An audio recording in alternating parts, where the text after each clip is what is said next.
Experiments conducted at the National Institute of Mental Health by behavioral researcher John B. Calhoun began in 1947 with the Rockville Rat Colony experiment, in which a quarter-acre outdoor enclosure was built to house wild Norway rats. The rats were protected from predators, had access to fresh air and sunlight, and were provided enough food, water, and nesting material for a population of 5,000. Up until the experiment was ended in 1951, the colony maintained a population of around 200. The rats were all still behaving as natural, healthy rats, maintaining the same sort of violent equilibrium that they do in the wild. During the Rat Universe experiment of 1958 to 1962, where the enclosure was indoors and built much smaller, John Calhoun coined the term behavioral sink as the phenomenon that occurs when rats become overcrowded. They begin to socially withdraw, turn homosexual, and act more aggressive. From 1968 to 1972, they ran the Universe 25 experiment for mice. A 9 by 9 foot metal enclosure was constructed, built to hold about 3,800 mice with unlimited food, water, and nesting supplies. The enclosure was climate controlled, and none of the mice had to be concerned with predators or disease. Universe 25 started with 4 breeding pairs of mice on July 9, 1968, and during the first year, the mice thrived. The population doubled about every 2 months until it peaked on day 560, and for the next 2 years, the population declined.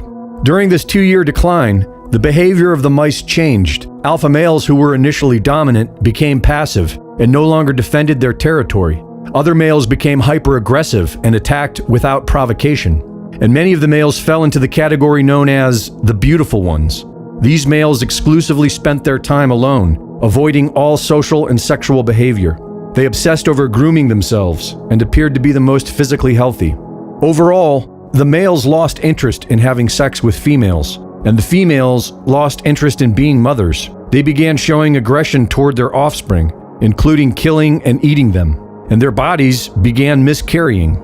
Even though the population dropped and the living space increased, the mice did not recover. Calhoun interpreted the reason for this collapse to be the result of a spiritual death, which then directly led to a physical death. He wrote that the first death is that of the spirit. Their spirit has died. They are no longer capable of executing the more complex behaviors compatible with species survival. Calhoun was saying that if you diminish a creature's spirit, it will lose its survival instincts.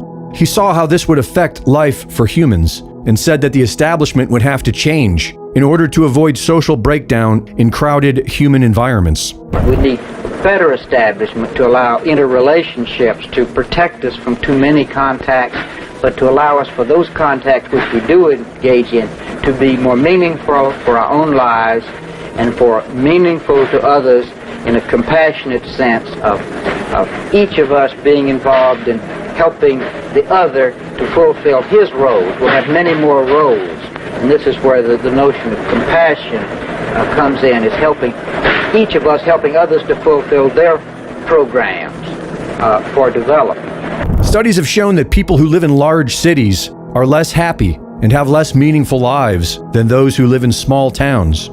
For many of us, it is no surprise to learn that living like pets in large, crowded cities is unhealthy for humans. But for the establishment, it's big business. Studies in China and the USA show that residents living in more populated areas spend more money and consume more products. This is because most social interactions become comparative and competitive, more about having the same things as your neighbors and less about meaningful friendships.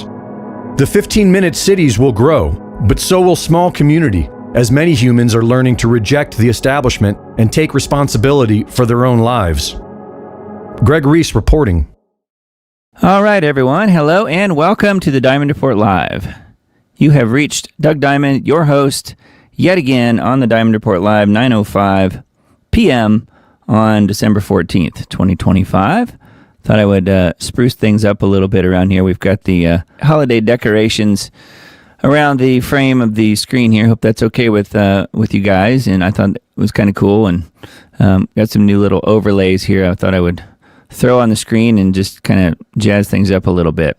So hello and welcome, you guys. I'm glad you guys are here, and let's take a look at the news. We've got much to report on as per usual around here.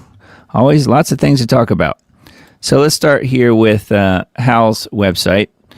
And this first one that we've got pulled up here, U.S. reaching end game of Venezuela military buildup, which is, starting story last week as well. But, it's still lingering out there. It's still a possibility that might be some sort of invasion or something. So let's see what Hal is reporting on. Now, this is from the 12th, so a couple days ago now.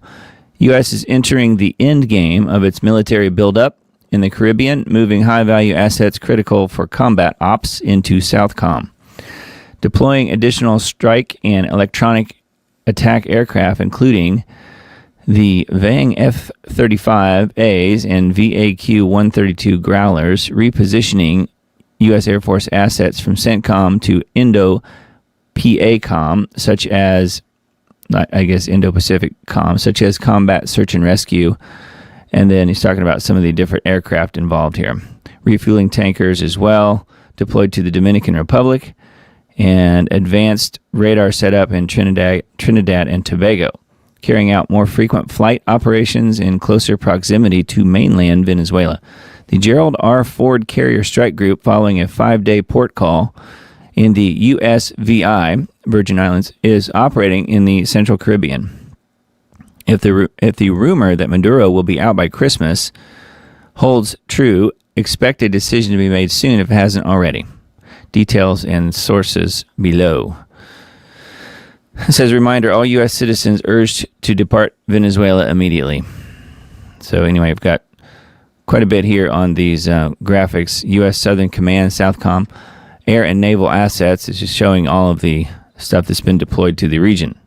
So I don't know. Things seem to be ramping up, and yet nothing's really happening, at least as far as what we can tell. Of course, we don't know. We're just sort of at the mercy of people reporting on such things, and who knows if and when they will tell us when things start. Anyway, that is the one and only article I have pulled up on Hal's website. But, as usual, he has some pretty good postings on his site, as well as his weekly radio show, his daily radio show he does Monday through Friday. I think it's at 9 p.m. Eastern time. I always listen to it like a day or two later, so I'm pretty sure it's 9 p.m. Eastern time. But it's available on halturnerradioshow.com, so feel free to look into that. I've got a couple articles here as well from needtoknow.news. Alaska plots AI-driven digital identity payments in biometric data system that may deny access. So yes, even Alaska is getting into the fun here. Alaska is redesigning its My Alaska digital ID system that would weave agentic artificial intelligence that can read documents and fill out forms into the system, in addition to making digital payments on behalf of residents. A system that can act on behalf of a person is also capable of observing and predicting their decisions. Biometric authentication, including facial and fingerprint verification, are planned. Alaska's move is part of a broader U.S. trend toward national digital identity frameworks that are likely to evolve into a permanent cross-agency tracking infrastructure. Yes, the dream of the globalists who are actually running the show, right? In the future, identity verification might become routine for accessing even basic online platforms. Once digital identity becomes the default mechanism for accessing financial systems, healthcare, or even social media, quote, consent is all but a formality. People who refuse may be denied access, similar to China's social credit score system that has denied people the ability to work, travel, and rent a home, and has debanked some individuals. That seems to be where it's headed, doesn't it? A plan to create a digital ID system for Americans is being rolled out. And Alaska is becoming the first testing ground, which is a little surprising given the fact that it's supposedly a red state. So I guess they're all for it, though, huh? This ties in with changes being made to the state's My Alaska digital identity system, which has been being interwoven with AI and payment functions. And this is also raising concerns over potential abuses, that have been seen in countries like China that have already had similar systems. Anyway, I don't know how many Alaskans listen to this program, but just be aware, it's starting with you guys. Full article here is on reclaimthenet.org, which is a site that we've mentioned often on this show. So yeah, My Alaska plots AI-driven digital identity system. So, wow, it's being rolled out there pretty quickly. And given the, sparse population of Alaska, I would think that it would be relatively easy for them to do that. So that is a needtoknow.news article. It says this one, former CDC director calls for removal of the mRNA CV19 VAXXs. Well, it's about time. This guy has been part of the problem, and then now all of a sudden he's saying, wait a minute. Says Dr. Robert Redfield, who was the director of the CDC from 2018 to 21, said that the CV19 VAXXs should be pulled from circulation. And then here's commentary from G. Edward Griffin here himself. He says, hey, Redfield, quit trying to defocus the seriousness of this genocide. The unknowns are not the problem. It's the known results of hundreds of thousands of deaths and permanent injuries. Instead of liking to see the shots curtailed, how about using your voice to vigorously call for immediate cessation under penalty of manslaughter? When all else fails, why not try the truth? I don't think these people know much of anything at all about the truth, do you? Anyway, it's interesting that he's feeling like he has to come out and talk about this now. This is an Epoch Times article in full, and part of it, though, is posted here on needtoknow.news, and I thought G. Edward Griffin's small commentary there that he leaves for the Dr. Redfield was very telling and very important. All right, let's see. And then Zero Hedge, this was probably the biggest story of the last day or so, targeted anti-Semitism, 16 dead, 38 injured after father and son terrorists attacked Sydney Jewish celebration. Live feed of the terror attack. Shooting during a Hanukkah event at Bondi Beach in Australia. 2 gunmen opened fire, discharging dozens of rounds. The 2 shooters are father and son. A bystander intervened and disarmed one attacker. 16 people confirmed dead, including a 10-year-old kid, says New South Wales minister. And 38 others were wounded, several critically. One suspect was killed. The other is in critical condition. Police are examining a possible IED connection. Deadliest Australian shooting since 1996. 24-year-old Naveed Akram was identified as one of the suspected gunmen. Israel said the blood of the victims is on the hands of the Australian government. So this right here is a perfect setup here for exactly what Israel wants. Not saying it's not real. I believe it's 100% real, but I'm just saying it's interesting of where it is and the fact that it's on Pam Bondi's beach. Not really, but it just happens to have her last name, Bondi Beach, and she is obviously chasing down people who are anti-Semites left and right.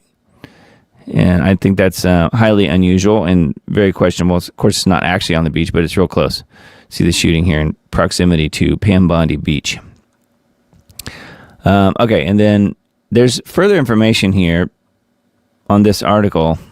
And the Jerusalem Post says, police raid home of Pakistani Muslim man suspected of Bondi Beach terror attack.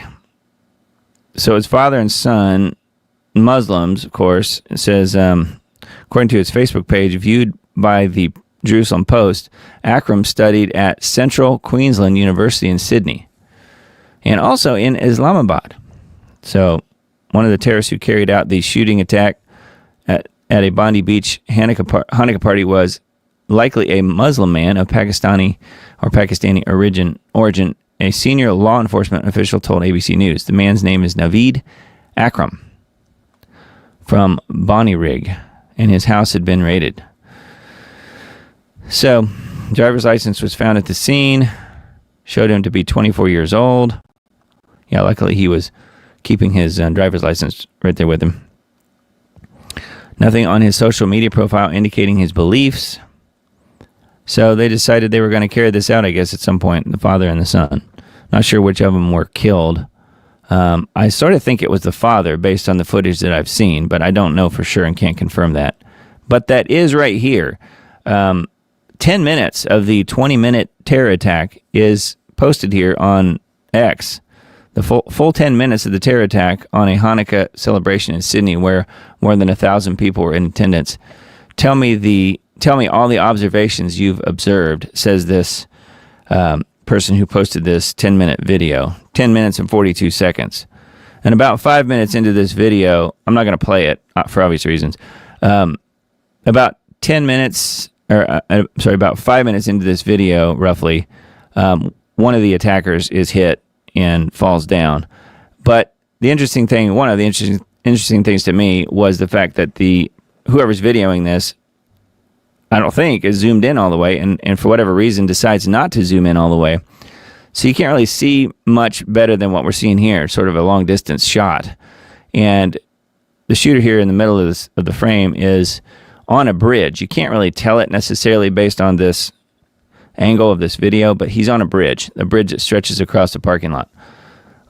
So anyway, they're kind of running up and down this area and up and down the stairs here, shooting people who are, I think, mostly on this side in this field, from what I can tell. Yeah, and then the fact that, basically 10 minutes, it was a 20-minute rampage, essentially, and at least 10 minutes into it, maybe further in even, is how long it took the cops to even show up, which is really strange. I mean, you can hear the sirens the whole time, but when do they finally get there? He's able, both of them are able to do pretty much anything and everything they want to do for at least 10 minutes, maybe even more like 15 minutes before the cops even show up. So good grief. Incredible moment. Bondi beach hero disarms terrorist who opened fire on the Hanukkah party. A heroic shopkeeper tackled and disarmed one of the terrorists who opened fire on Sunday in Australia. A video captured the moment that Good Samaritan Ahmed Al-Ahmed, 43, wearing a white t-shirt, sneaked up behind the shotgun-wielding gunman and wrestled the weapon away from him. So it took a Muslim to stop the Muslim from shooting, because he wrestled the gun away from him. It says the hero dramatically tackled the terrorist to the ground and disarmed him during the rampage. Hero's family identified him as 43-year-old Ahmed Al-Ahmed. So there's further pictures and information here on this New York Post article, but of course it's everywhere right now. A lot of people are talking about this. Rightfully so. A lot of people were killed and injured in this attack. So yet again, here we go. And then another one here says at least 2 were killed, 9 people injured in mass shooting at Brown University. So at about the same time they had one there, we had one here too. I think this one might have been a little bit earlier. Gunman remains on the loose, according to this article from yesterday, although there may be some follow-up to that, which we'll get to later. A crazed gunman dressed in black stormed an engineering building at Brown University, killing at least 2 people and injuring 9 others before escaping. So who knows what's going on here, but looks like, the attacks are not going to be stopping anytime soon. They're too useful for those in charge, aren't they? So Brown University was the other attack. All right, and then Zero Hedge article that I pulled up. We are at the beginning of the credit destruction cycle, Ed Dowd warns. Former Wall Street money manager and financial analyst Ed Dowd of Finance Technologies warned in September we were at the beginning of panic rate cut cycle. Since that prediction, the Fed has cut interest rates 3 times. Looks like Ed Dowd called it correctly. So when does the panic kick in? Dowd says the panic kicks in when there is some sort of banking wobble or stock market wobble, which is in the process of setting up. So there you go. Sounds like it could be soon, but who knows? Private credit is the first to show problems. And then he goes into some further information here in this article. This is, I think, just a verbatim, more or less, from this interview. Talking about home prices and so forth. There's further information here, including the actual interview. This is on Zero Hedge. So I thought that was worth repeating. And, Ed Dowd is always a really good source of information, I think. And then this one on Liberty Beacon I thought was kind of interesting. Liam Neeson, the actor, narrates RFK Jr. documentary slamming lockdowns and the C-19 jabs. I don't think, though, that he's necessarily anti-VAXX, though, if you know what I mean. I've heard him say that he's not, even though he is doing the narration of this documentary. Because here it says, Liam Neeson, a Maha ally, Hollywood icon, apparently takes a stand against Big Pharma's grip. Establishment rushes to paint him as anti-VAXX, which he's said he's not. So I don't really think that he is. In an unexpected pivot that is sending shockwaves through the pharma lobby, Liam Neeson has narrated a documentary titled Plague of Corruption, 80 Years of Pharmaceutical Corruption Exposed, an adaptation of Dr. Judy Mikovits' book and backed by RFK Jr.'s Children's Health Defense. It appears that this is not just another celebrity voiceover, it's a direct assault on the COVID-era overreach that crushed freedoms and livelihoods under the guise of, quote, public health. Liam Neeson, long hailed for his UNICEF ambassadorship, pushing global jabs, now aligns with the MAHA movement, calling out mRNA VAXXs as dangerous experiments and the scientists behind them as fanatics. So that's good that they're doing this. I do respect Dr. Judy Mikovits. She was a pretty frequent guest on Lost Arts Radio, a show that I produced for years. And I got to know Dr. Judy a little bit on that. And I think she's a real deal. She speaks almost another language at times, though. It's very difficult to understand some of the things she's saying unless you are also a scientist. But, she does put out some really good information. And this other person they mentioned here, Kent Heckenlively, he does a really good job of decoding what she's saying. And we actually interviewed him as well. But he has written and co-written some of her books. Says the documentary co-authored by Mikovits and attorney Kent Heckenlively pulls the curtain on decades of alleged pharmaceutical scandals. Published by Kennedy's group, now with RFK Jr. at the helm of HHS, it features interviews praising Kennedy as a truth teller against Big Pharma's stranglehold. Which, I think Kennedy is doing some good things there. I'm not really sure how much he can get done, given the fact that he's still got a rather large number of people underneath him that don't necessarily want to follow what he's saying.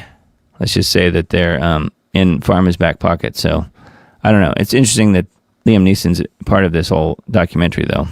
So, further information here, including, looks like some videos here talking about certain VAXXs. I'm not sure which ones, but ones that are connected to UNICEF.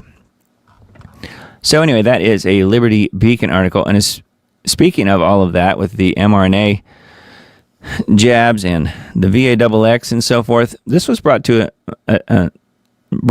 attention to me by a friend of mine on Facebook, and I thought I would mention it. I didn't pull up a specific article, but I just did a quick search just to see what came up.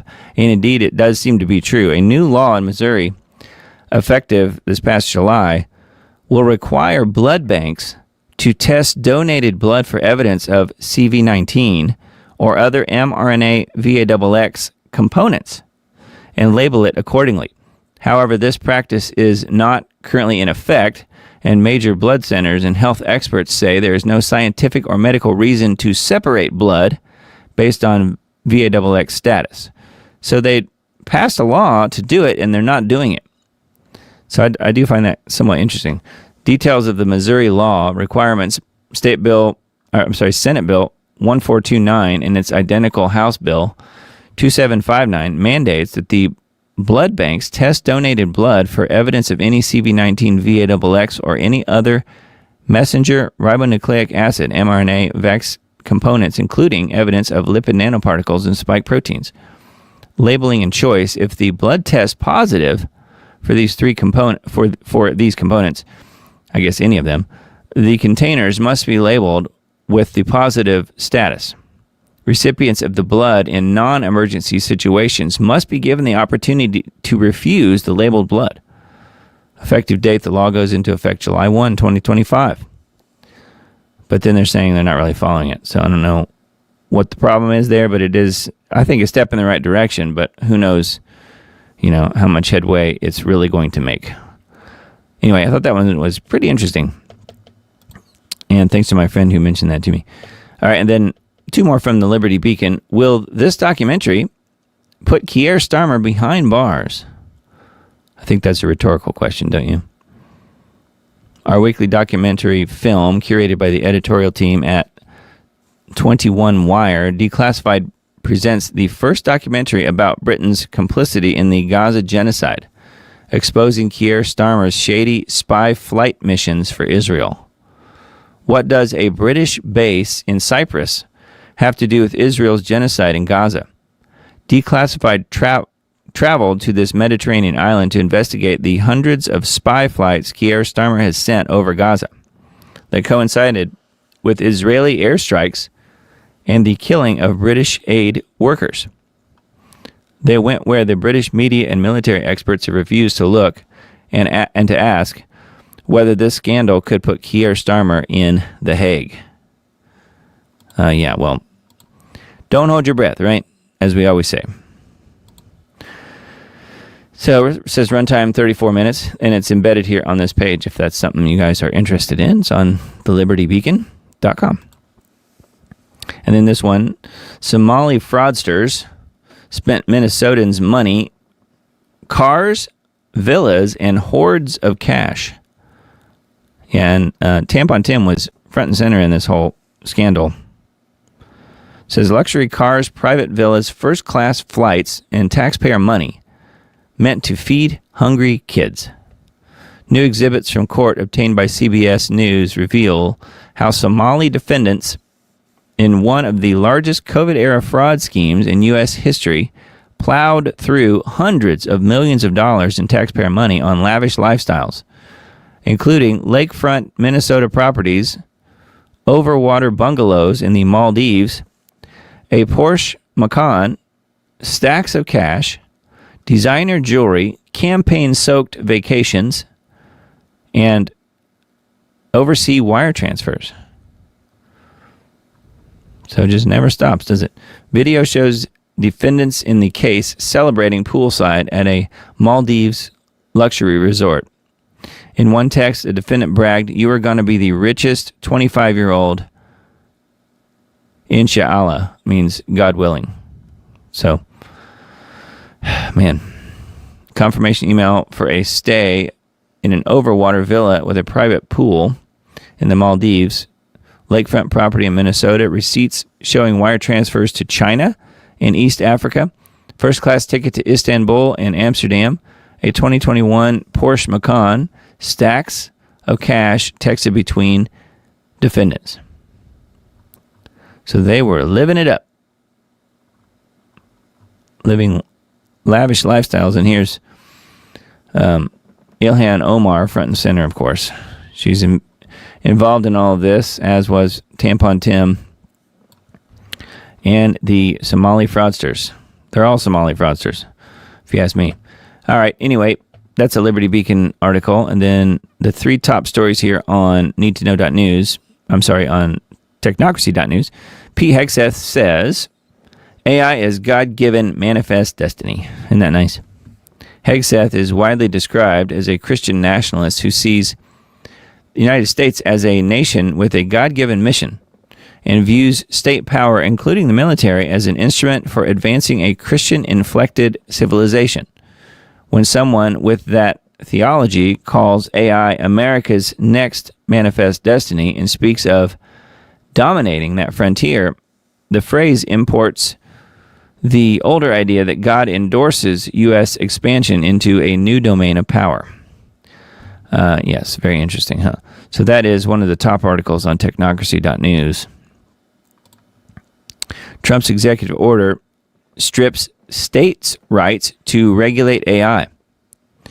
Trilateral Commission member John Podesta worked for another trilateral, Bill Clinton, when he came up with the idea of ruling with a pen and a phone.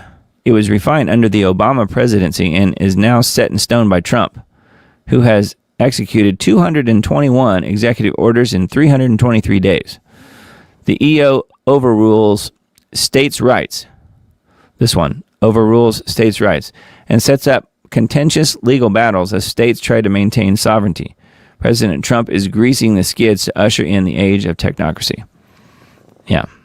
And we've got some people thinking that it may be run right from the quote-unquote new ballroom that they're building in the onto the White House. And some people are saying, nope, it's not going to be a ballroom. It's going to be the third temple. I thought that was rather humorous, and we'll look at that in a little bit as well. All right, and then the third article from technocracy.news. Galactic Brain. U.S. firms plan space-based data centers. They're going to put them in space. Where are they going to get the water? I don't know.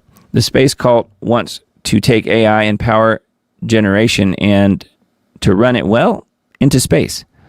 This is the first step towards their futuristic vision of conquering the universe with AI, tapping into the data flows to understand how it works. Hardcore space cult leaders include Elon Musk, who wants to colonize Mars with technocracy, Eric Schmidt, member of the Trilateral Commission, and Jeff Bezos. Harvesting power from space using solar panels to beam it back to Earth and to power AI data centers in space seems to be the next logical step for these kooks. So anyway, that is the next article here on technocracy.news. So they want to use this system to power the data centers back on Earth. Apparently, that's the way this is supposed to be working. Who knows if that's even possible, but that's what they're pushing. And then Revolver.news.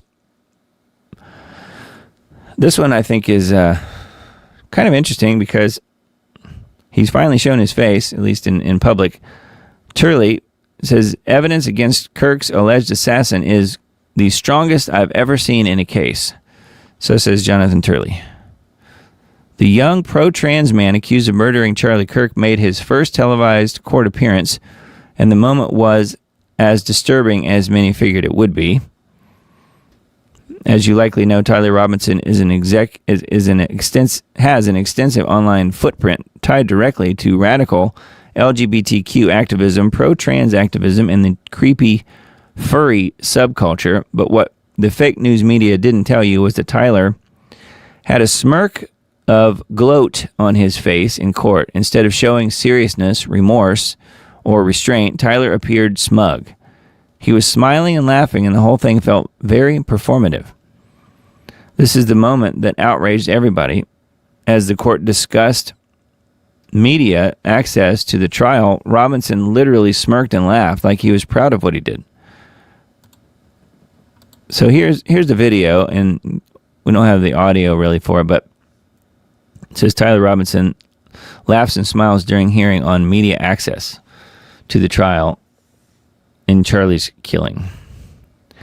So apparently he really does exist, and some people, including Candace Owens, were saying, well, he might maybe just AI because no one had even seen him, and apparently they've lost the footage of him supposedly when he turned himself in. There's no video footage of that when he's coming into the police station or whatever, turning himself in. That video has apparently been lost. So there was some question as to whether or not he was even a real person, but I guess he is. So we put that part to rest. But anyway, it says that behavioral fits a pattern of ideological radicalization and detachment from basic morals. This brings us to the actual legal reality of the case. After days of noise, speculation, and increasingly unhinged theories floating around online, Fox News brought on someone who actually deals in facts, law, and reality, constitutional law professor Jonathan Turley, who says he's never seen a case with so much strong evidence. I don't know that he goes into details, though, as to what that is, and I find that very difficult to believe. I don't know about you guys. Almost as difficult to believe as the official FBI narrative. But I digress. It says there's a lot of evidence, and that brings us to the next point. It's impossible to talk about this and ignore what Candace Owens has been doing. While most people are focused on facts, timelines, and accountability, she's been working overtime to float an entirely different narrative, one that conveniently lets Tyler off the hook and redirects blame everywhere else imaginable. Israel, France, TPUSA, billionaires, and even Charlie's widow, Erica, which, of course, that's not even true. She's never even pointed the finger at Erica at all. And I don't know. I've listened to all of the updates from Candace, and I think she's really onto something personally. And I think most of the people that are out there criticizing what she's saying and doing aren't even actually listening to her. They're just going off of what other people say about her, and then they say something. But if you're not actually listening to what she's saying, how can you possibly know what is being said? It's just a guess. So, anyway, I don't think that that this official story here, the official narrative that Jonathan Turley seems to be pushing, is going to actually, I don't think that's going to actually be the truth, but it doesn't really matter if the prosecutors go after him based on whatever evidence they want to come up with. And I'm not saying he's innocent. He may very well be guilty as far as Tyler Robinson goes. He may be involved somehow. I don't know. I'm just saying if that's their guy, then they're going to develop whatever case they need in order to put him away. So anyway, further information on this page. This is a Revolver article, revolver.news. And update here on Headline USA as far as the Irina Zarutska story here. Charlotte train stabber, quote, unable to understand the case against him, lawyers say. Yeah, do you believe that one? Me neither. Counsel have serious concerns about Mr. Brown's ability to understand the nature and consequences of the proceedings against him. Charlotte, North Carolina, DeCarlos Brown Jr., who allegedly stabbed, we all saw him do it, allegedly stabbed Ukrainian refugee Irina Zarutska to death on a Charlotte train on August 22nd, had his first appearance in federal court on Thursday in a case that carries the death penalty. Brown is in state custody and faces a murder charge in North Carolina. The Justice Department has also charged him with the offense of violence against a railroad carrier and mass transportation system resulting in death. And a judge ordered U.S. Marshals to transport him from county jail to her court for the first hearing in that federal matter. Thursday's hearing took only about 10 minutes. U.S. District Judge Rodriguez read the charges against Brown, who looked around the courtroom seemingly not paying attention, even when she said he may be sentenced to death, quote unquote. Brown did not enter a plea, and Rodriguez sent him back into state custody after reading the charges. His lawyer did file a flurry of motions before the hearing that will be argued at a later date. Among those motions is one seeking to deem Brown incompetent to stand trial. So this is a post here from Ken Silva. He's the guy that runs this website, Headline USA. He says, not much to report from the hearing. A judge just read the charges. Brown was looking around the courtroom when she did, seemingly not paying attention. But his lawyers have filed a few interesting motions, starting with one seeking to declare him incompetent to stand trial. So the highlighted portion here, I guess, of the motion, based on their meetings with Mr. Brown and their review of the available limited records and information, counsel have serious concerns about Mr. Brown's ability to understand the nature and consequences of the proceedings against him or to assist properly in his defense, and therefore move this court to order a psychological evaluation to determine whether Mr. Brown has the mental competency required to stand trial on the charges against him and to possibly face the death penalty. I would say this, based on all that, of course, their job is to get him off the hook, obviously, right? We all saw the video of him saying, after he stabbed her, at least 2 times, I got that white woman. I got that white woman. He said it a couple times. And not only that, he took off his jacket or whatever he was wearing that had the blood on it and rolled it up and tried to escape. That tells me he knew consequences were coming. He knew they were going to be after him. So just based on those two things alone, I think he knew exactly what he was doing. Don't you guys? Anyway, just a little update on the Irina Zarutska story. Headline USA is where that one is. And then, yet again, another attack on another beautiful woman. Church-going woman suffered severe burns in random toxic chemical attack, turns out to be acid, while walking at a park. So there she was. Here she is now. Here's the perpetrator. Says, image shows Ashley Waleski as walking laps around Forsyth Park in Savannah, Georgia, when she was attacked. Georgia woman suffered severe burns to her face and body after being doused with a toxic chemical in a random attack while she was strolling through a park. And her sadistic assailant is still on the loose. Yeah, somewhere I read it said that it was acid, so I don't know. Ashley W., I'm not sure how to pronounce her last name, 46, was walking laps around Forsyth Park in Savannah Wednesday night after attending a Christmas program at a nearby church when a stranger approached her from behind and poured the corrosive liquid over her head, according to her devastated friends and family. She let out a blood-curdling scream as the chemical burned her skin, ate through her clothing, and melted her car's key fob in her pocket. She was instantly like, "Why are you pouring water on me?" And then her skin started to burn, said her close friend Connor Millam, who described her as a giving person who often volunteered in their community and provided essential items to the homeless. Says, so she looked down and her pants were starting to burn off of her body. She started screaming.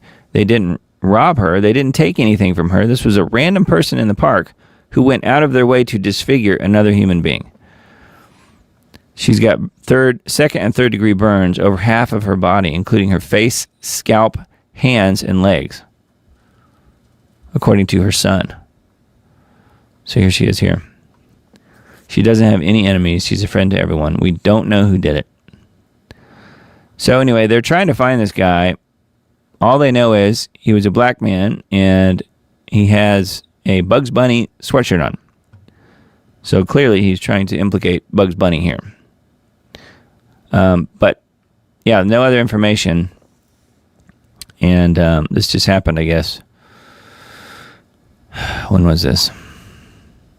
On the 10th, 4 days ago. So wow, say a prayer for Miss Ashley here. That is just horrendous. Unbelievable. More proof we're in the end times, if you ask me. All right, and then this big study came out. Interesting timing. December 10th, right during the holidays when it will get completely, ignored and pushed under the rug.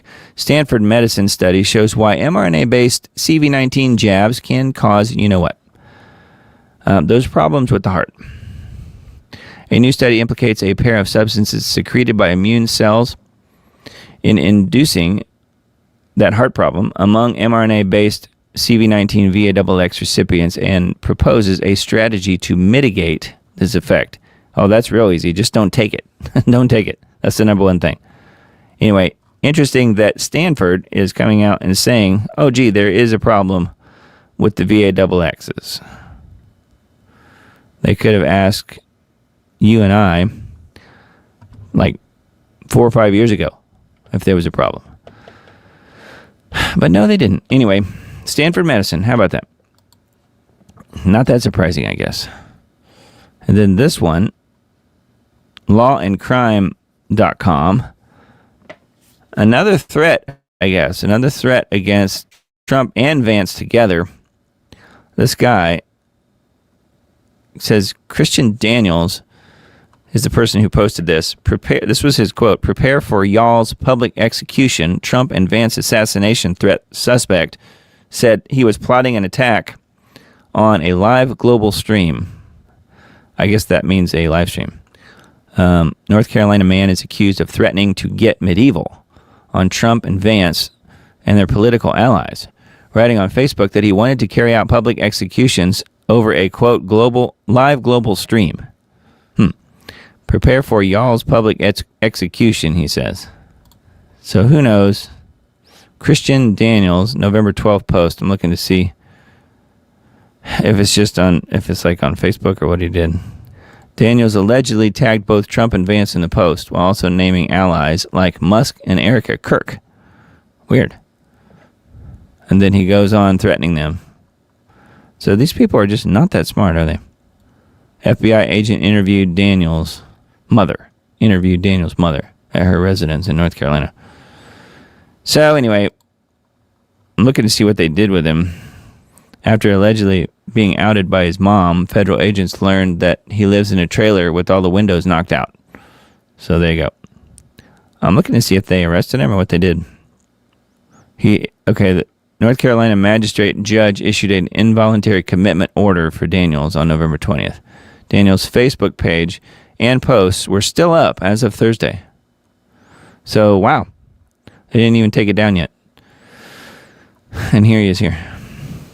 Very strange. Anyway, yeah, I guess it's okay when you make threats against Trump and Vance, but imagine if he'd have made similar threats against even Biden or Obama.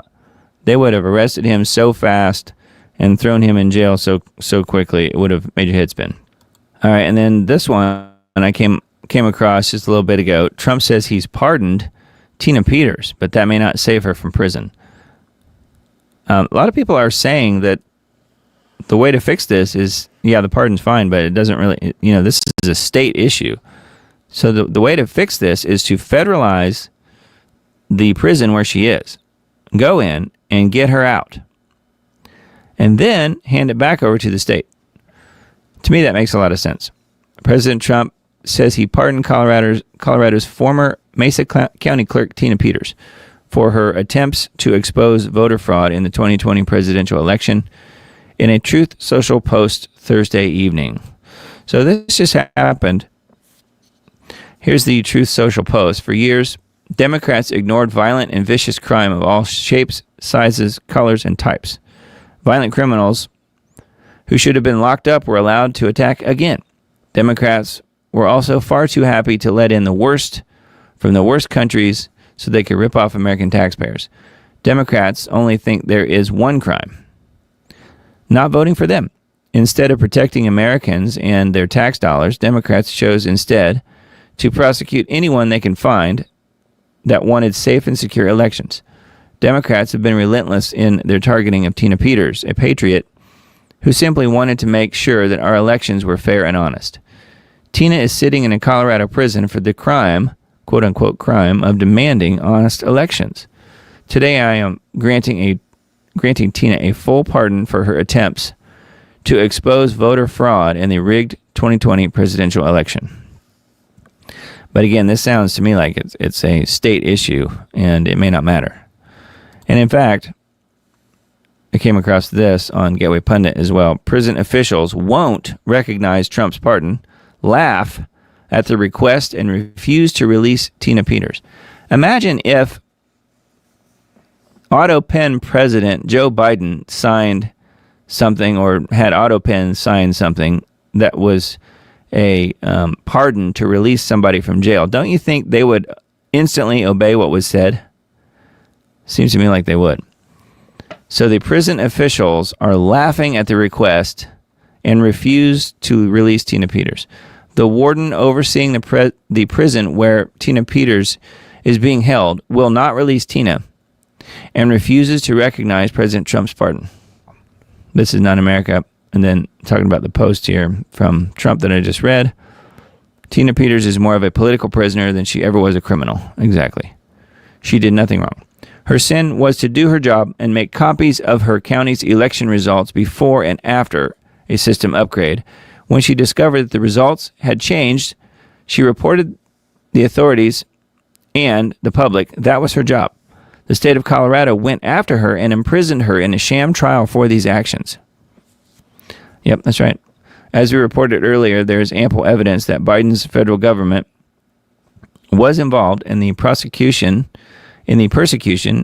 of Tina Peters. President Trump had every right to pardon her. So there you go. I don't know. It remains to be seen. And of course, I've mentioned several times on this broadcast that her health is not doing very well. So hopefully she'll get some help while she's in there, but it doesn't sound like it. It sounds to me like they want to make sure she dies. Yeah, let's see here. Looking at chat here. Just while I'm on this subject, we'll pop these on the screen so we can see. Yeah, it's from A.G. Ader. Love your idea to federalize the prison and then let it go back to a state prison. Yeah, I heard that some time ago. That's not really my idea. I'm just repeating what I heard, but I thought that was a really good idea, and it seems like that would be the way to go as far as getting her out and ensuring that she lives first and foremost, and then that she can then, once she's better, can then go back on the offensive against the people who tried to kill her in prison, essentially. That's what they should do, in my opinion. They got to get her out of there as quickly as possible, though, because her health is not good. All right, another one from the Gateway Pundit. British police will not investigate former Prince Andrew's alleged use of taxpayer-funded security officer to dig dirt on his accuser, late Epstein victim Virginia Giuffre. Randy Andy is still protected from prosecution now that former Prince Andrew lost all of his royal titles and honors. You could be excused for believing that he was finally about to face real law enforcement consequences for his decades of alleged crimes, but you'd be wrong. The British establishment is still fiercely protective of Mr. Andrew Mountbatten Windsor. Yeah, and I would just say that, just a side note here, I don't think they necessarily want to protect this guy. I think they're protecting his brother, King Charles, don't you? Today, it arises that the Metro Police of London will not launch an investigation into the reports saying Andrew asked a taxpayer-funded officer to help dig up dirt on the woman accused him of sexual assault. So Virginia Giuffre is who we're talking about here. The Mail on Sunday claimed in October that Andrew tried to get his personal protection officer to investigate Giuffre for a smear campaign in 2011. He reportedly passed Giuffre's date of birth and social security number to his taxpayer-funded bodyguard in 2011 and emailed the late Queen's then deputy press secretary telling him of his request. Wow. Statement regarding allegations relating to non-recent trafficking for sexual exploitation involving Jeffrey Epstein and Ghislaine Maxwell, and reports suggesting that a police officer was asked to carry out checks on Virginia Giuffre. A two-tier policing in the UK has never been exposed so out in the open. So again, this kind of, for me, comes back to not that this guy will ever pay a price, but it could come back to bite Charles, if you know what I mean. Personally, and based on a lot of research, not just by me, but many, many other people, Charles is the biblical Antichrist, or he soon will be.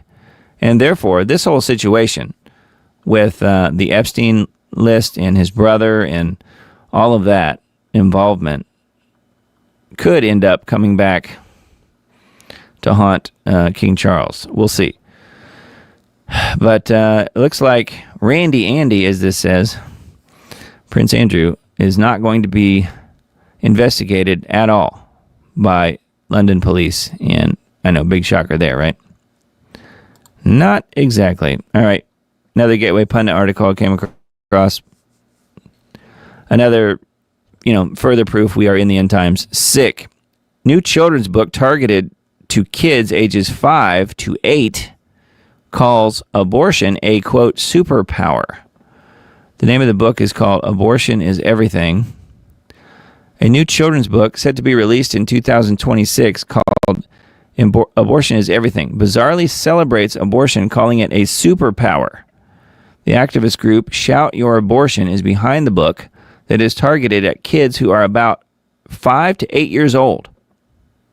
Shout Your Abortion describes the book on its website. Abortion is Everything speaks directly to 5 to 8-year-olds about what abortion is, how it might feel, and why people have abortions. with accessible, inclusive language.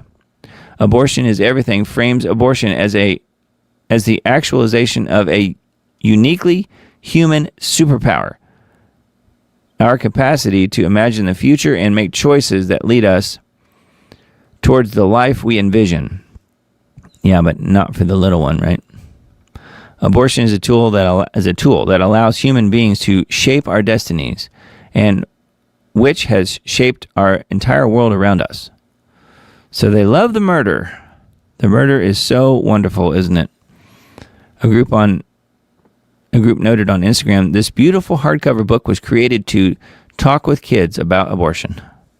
Could you imagine even bringing this up to a 5-year-old, an 8-year-old, or any kid?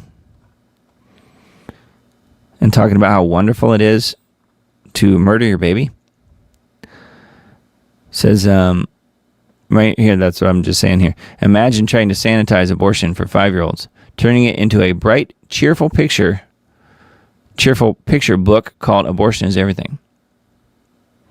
I bet it's cheerful. Of course, note, we don't see any of the inside of the book. That's only to be viewed by 5-year-olds. Mm-hmm. So again, further proof we are in the end times. I rest my case. All right, and then this one from Gateway Pundit as well says, it worked. Dems line up behind moronic firebrand Republicans picked for swing Senate seat.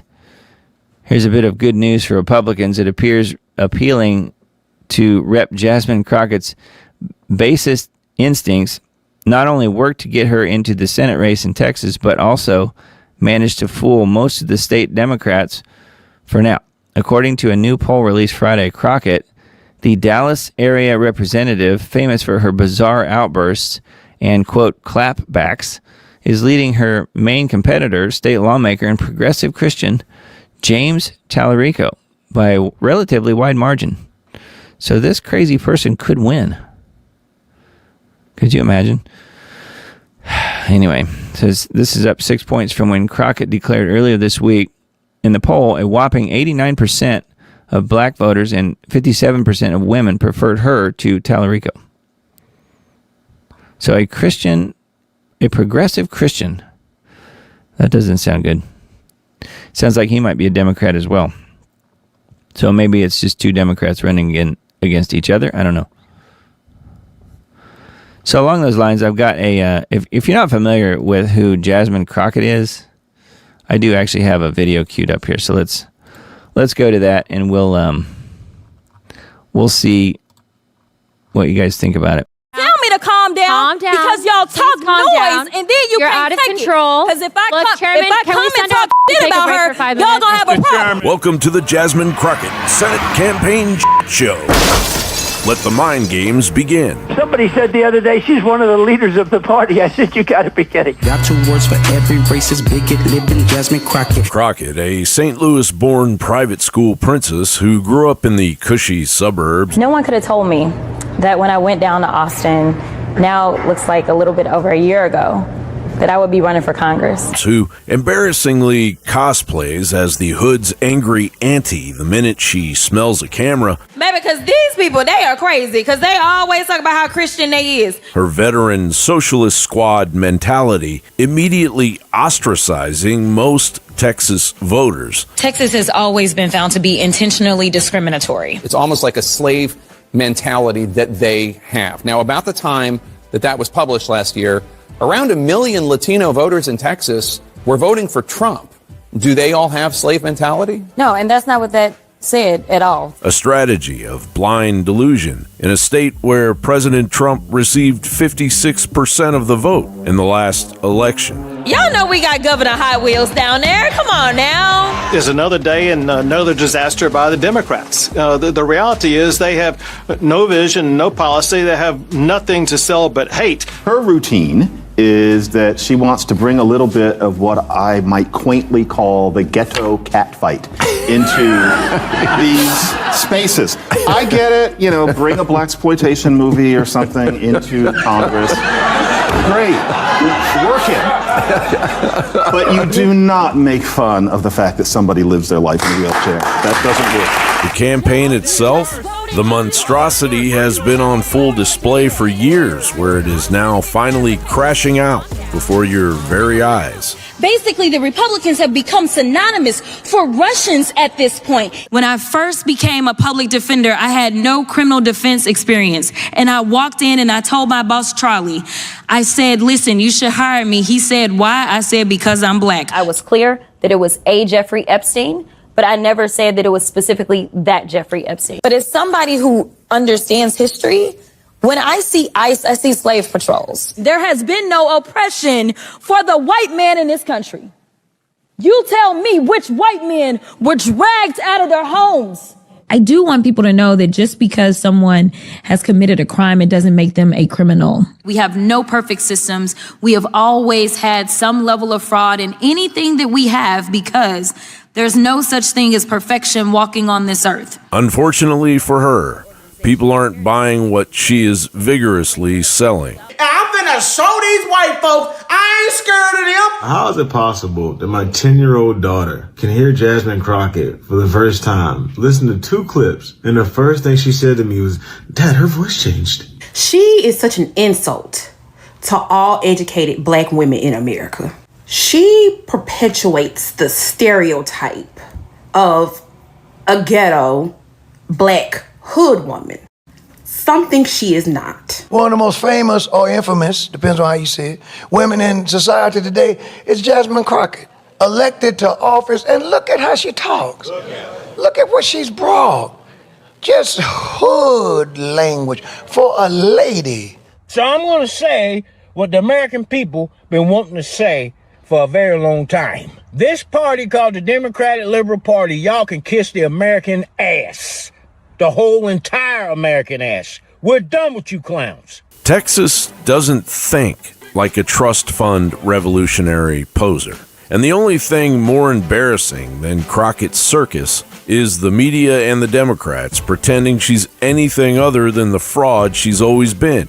Then again, this is all the doomed Democrats have going. I challenge somebody to go and find a clip of a Democrat invoking violence. I think that you punch. I think you punch. I think you're okay with you okay with punching. We are not only gonna punch you back, but we are gonna knock you out. I am here to tell you, not only are we gonna punch back, but we about to beat you down. Just let me tell you that we know how to use a chair, whether we pulling it up or we doing something else with it. Congressman John Bound reporting for InfoWars. Well, there you go. Everything you never wanted to know about Jasmine Crockett. And she is a fake and a phony and a fraud. She always has been. One thing they just barely mentioned in the video there was that she's from a private school. She went to a private school in St. Louis. And she is apparently at that time was very well-mannered. And the whole ghetto facade thing is just a total ruse. It's totally fake. And she does it to get attention. So I thought that was a pretty good John Bound report. And, unfortunately, though, it's looking like, at the moment, she is in the lead for this particular Senate seat. So I don't know. Not sure what's going to happen. But notice she's running against a progressive Christian.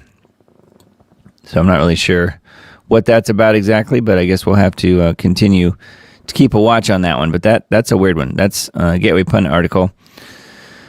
And then, newly released Epstein images tied to powerful Democrats. Of course, everything you wanted to see there, I'm sure.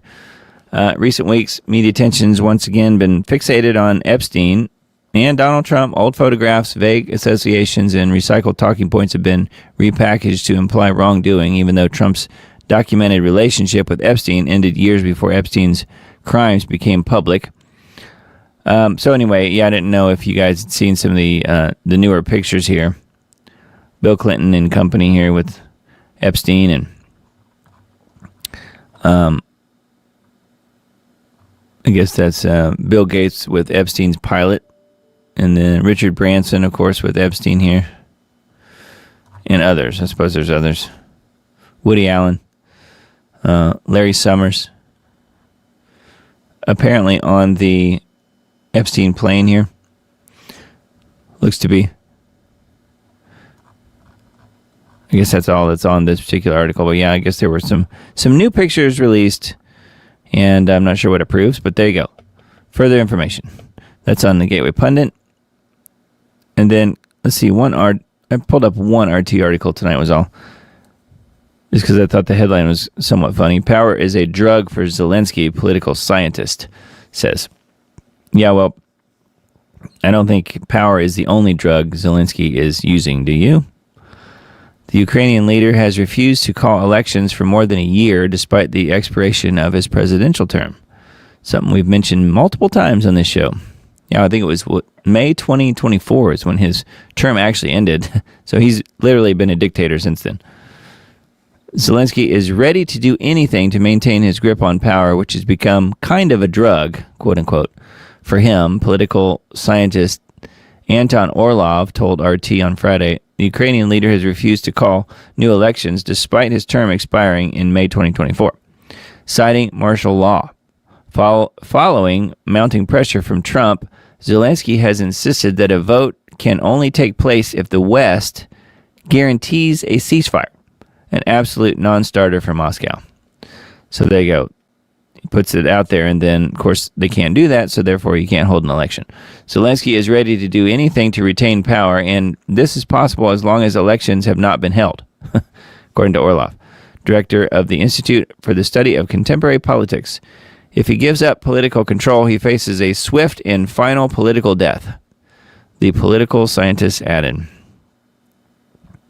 As soon as a political calm sets in, he will slowly but surely sink to the bottom. He knows this, which is why he continues hostilities. Yeah, so anyway, just back and forth. You know, I don't think Zelensky will ever allow elections to happen, do you? Anyway, I thought that one was pretty interesting. That's an RT article. Then I pulled up one from Sputnik just because I thought this was interesting, and it shows you the economy, the mess that the economy in Europe is in and how bad things are getting over there. The price of sanctions. Volkswagen shuts down Dresden plant as German industry reels. Volkswagen plans to halt production of vehicles at its Dresden plant on Tuesday, marking the first time in the company's history that a Germany-based factory has been shuttered. I'm looking to see if they're blaming Donald Trump's tariffs, because that would make the most sense. Let's see if that's... But clearly that's not the only thing that's going on here. With an installed capacity to build up to 37,500 cars a year, and the flagship of VW's EV line, the Dresden plant's closure comes against the backdrop of Germany's broader deindustrialization, which started in 2022, exactly, when Berlin rejected the Russian energy supplies propping up its manufacturing base. So that's actually true. They turned off the power. FT blames the closure on poor demand in Europe, weak sales in China, and a 15% tariff in the U.S. on European vehicle imports. Volkswagen announced plans to transform the Dresden factory into an innovation campus earlier this month as part of a future Volkswagen program. Yeah, I bet they'll be importing more illegals and letting them live there. No, I don't know for sure, but that would make sense. German industrial leaders and Russian President Putin warned about the consequences of cutting Europe off from Russian gas almost 4 years ago, with Putin saying the suicidal decision would undermine Europe's global economic competitiveness. And that's exactly what happened. But I guess we're not supposed to notice that, are we? Anyway, so much for the Volkswagen being made in Dresden, at least. Pretty bizarre. All right, so a few recent articles on information liberation. Looks like only maybe 3 new ones. Barry Weiss picks Tony Dokoupil to anchor CBS Evening News. CBS News under Larry Ellison's hand-picked, self-described Zionist fanatic editor-in-chief Barry Weiss has reportedly selected a former hair model named Tony Dokoupil to anchor the CBS Evening News. So it's a hair model who gets the gig. Must also be a Zionist fanatic, apparently, in order to be able to get that job. Got to be super pro-Israel.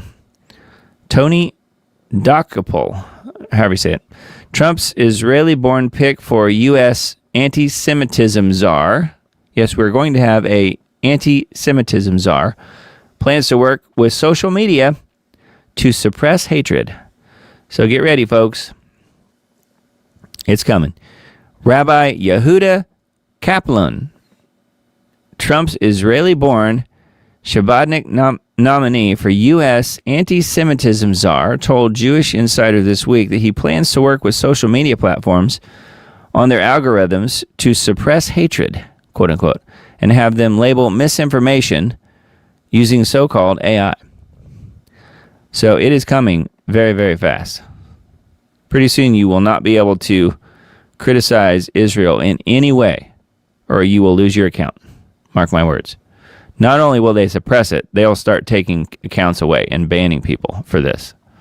For anything they deem anti-Semitic, whatever they want to define that as, which is usually just defined, from what I could tell, as just criticizing anything Israel ever does.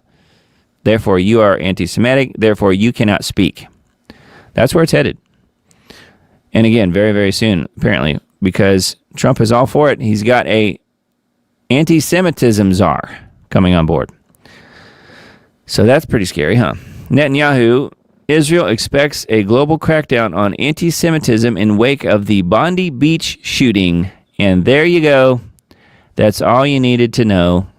That's why we had a Bondi beach shooting. A global crackdown on anti-Semitism.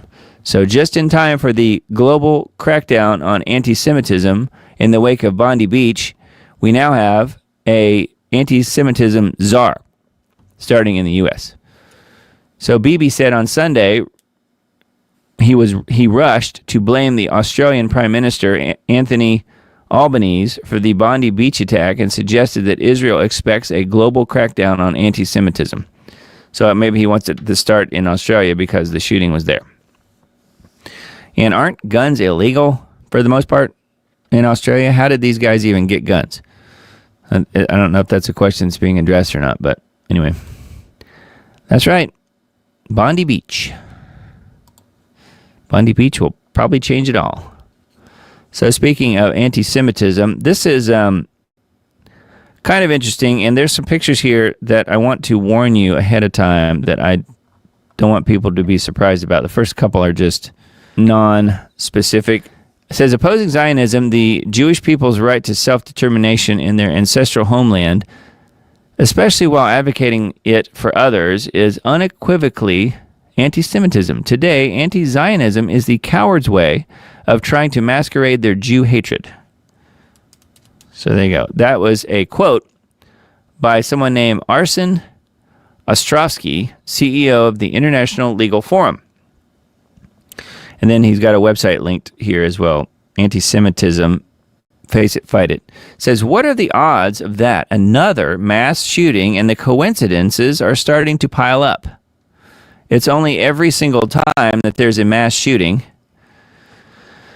It says, Parkland survivor survives the Brown shooting. Oh, and they just happen to be, you know what? It rhymes with true-ish. So this guy, Arsen Ostrovsky, human rights lawyer and CEO of the International Legal Forum and senior fellow at the Miskov Institute for National Security and Zionist Strategy. So this guy is a kind of a bigwig here, sounds like. And then this post says, from an account named Shield Gates, first, you have a guy at the Australian incident, meaning on Bondi Beach, who also says he was at 10/7, meaning the attack by Hamas that was the stand down when all of the Israelis that were killed. Says that now 2 of the students at Brown were also at the other shootings in the past as well. How do you still believe this? Question mark. Somehow this guy was at 10.7, and also now the Australian one. Grok says that the odds are 1 in 640 billion. So there you go. Not that Grok knows everything, but it is interesting. And then this is another post based on this. Stable condition even after smearing blood-colored paint on his face. Artful, though, that he framed his eyes perfectly. So I want to be really careful with this because it is, somewhat graphic. So it's amazing. What we just witnessed was a 1 in 640 billion occurrence. So get ready if you're watching at home. If you're not listening on an audio-only podcast, which you will be able to do in the coming days. If you're watching on video, I'm going to show the pictures briefly, but I'm just going to kind of scroll past them. And as I say that, my browser is stopping working. So let's see if it's going to work. So anyway, we see the face here. It says a man who survived the October 7 terror attack is among those injured in Sydney, according to 9 News. We came here only 2 weeks ago to work with the Jewish community to fight anti-Semitism. I never thought I would see this in Australia. So he had literally been there for 2 weeks fighting terrible anti-Semitism that was happening in Australia, and he just happens to be at the shooting and gets hit. And yet, he's still able to have a full-on conversation. And then someone asked ChatGPT, give me a percentage only. What are the chances that this photo is staged, fake, or propaganda? I don't know if that means this photo or the next one, but I'm going to scroll past the other one pretty quickly because it is even more graphic than this one because he's pretty bandaged up here. And it looks somewhat real, but I'm going to go past it quickly. And again, you can pull this up. dailycrow.com is where it is. But Jewish human rights lawyer shares a selfie while bleeding out. Then it says he survived. So apparently this guy, we're supposed to believe, was at not only October 7th in that debacle, but also at the Bondi beach shooting. He was at both. And yet, scrolling back down here really quick, look at his bio here. Human rights lawyer, CEO, International Legal Forum, senior fellow at the Miscov Institute for National Security and Zionist Strategy, and so on and so forth. And he's got this quote here attributed to this website. Very strange. You think that's a coincidence? Yeah. I don't either. So anyway, I just wanted to bring that to your attention because there's a lot of crazy coincidences and quinky-dinks, I guess. And we're supposed to believe everything that we're told. Anyway, that's on dailycrow.com if you guys want to check out any of that further information. This is another one that I found from that site linked to, and I thought it was interesting just because it's something that Mr. Dane talks about from time to time, only he usually talks about these sinkholes happening in Russia, in Siberia in particular, and now apparently they're showing up at least somewhat in Turkey. Sinkholes in Turkey. Ominous warning to humanity as nearly 700 huge sinkholes consumed Turkey, mirroring biblical prophecy. Gigantic sinkholes, hundreds of feet deep, have been opening up throughout Turkey, mirroring a biblical prophecy. The book of Numbers, chapter 6, describes the earth opening up and swallowing people as divine punishment for rebellion, a connection that some are drawing after the massive collapses in the Konya Plain, a key wheat region. It says many have interpreted the growing phenomenon as a sign that God is on the move. However, scientists point to far more earthly causes. Turkey's Disaster and Emergency Management Authority has reported 648 massive sinkholes in the Konya Plain, primarily the result of severe drought and excessive groundwater pumping. That's the reason they're giving, and maybe that does have some bearing on it as well. But it could also be related to these methane expulsions, something that's happening, again, in Russia, in Siberia in particular. Huge holes in the ground. Researchers at Konya Technical University have discovered more than 20 new sinkholes in the past year alone, adding to the nearly 1,900 sites already mapped by 2021, where the ground was slowly sinking and starting to cave in. So, anyway, see, they're attributing it to climate change and so forth. But the Earth is heating, and methane is escaping. And look how huge this hole is. There's two people standing right to the side of it. So it says scientists warn that similar risks could emerge in parts of the U.S., Asia, Middle East, Mediterranean, and Australia, where declining groundwater levels threaten communities and ecosystems. Yeah, and also methane. It's called methane expulsions. So I don't know that they're even talking about methane here. So here's another huge one by this road. So these are all in Turkey. And showing the drought monitor in the U.S. They're attributing it, I think, looks like mostly to the droughts happening. And again, that could have something to do with it, but I don't think it's 100% of it. I think it's mostly methane. So I thought that was interesting, and the fact that the Daily Mail, of all things, is attributing it to mirroring biblical prophecy. Again, Numbers chapter 6. So pretty wild. Daily Mail is where that one is. CommonDreams.org is this site. Military budget bill would ramp up Israel aid to fill in gaps when other countries impose embargoes over genocide. So how about that? So Israel continues the genocide in Gaza, and countries who are wanting to punish Israel for the way they're acting over Gaza continue to punish them, and then the U.S. steps in and fixes the problem for them. Military budget bill would ramp up Israel aid to fill in the gaps when countries impose embargoes over genocide.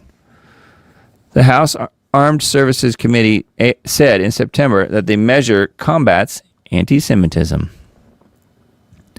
Again, the world's worst crime that could ever be committed. Anti-Semitism. A little reported provision in the latest military spending bill would direct the U.S. to create a plan to fill the gaps for Israel whenever other nations cut off arms shipments in response to its acts of genocide in Gaza.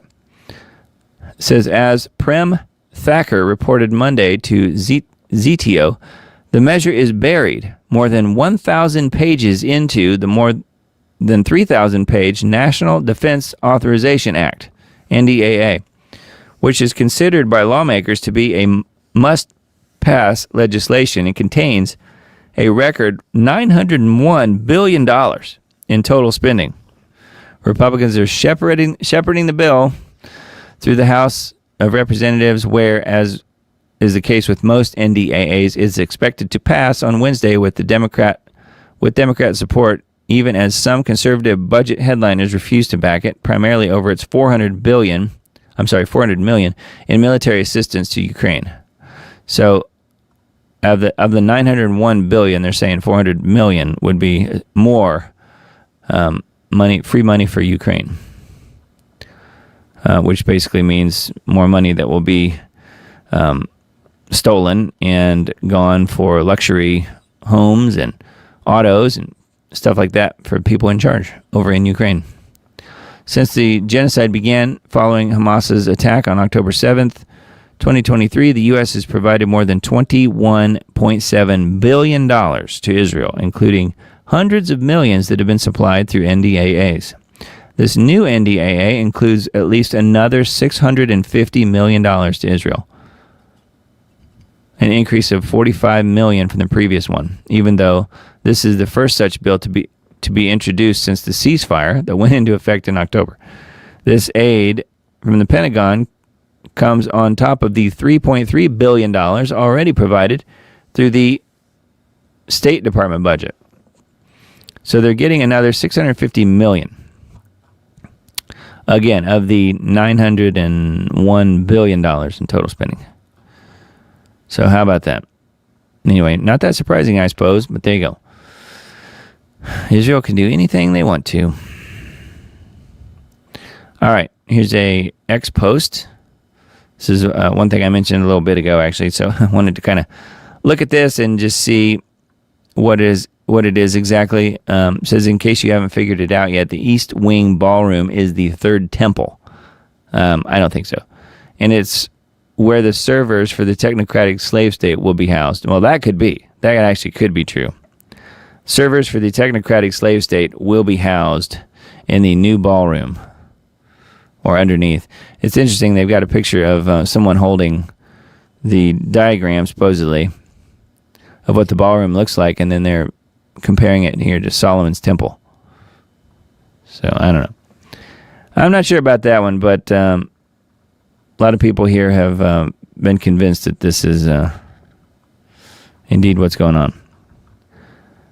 But, yeah, I just came across that earlier today and thought I would mention it just because I thought it's silly, and yet, servers for the technocratic slave state being housed there could very possibly be what happens. The third temple, though, pretty much has to be in Jerusalem, not in Washington, D.C. I don't think that's going to work.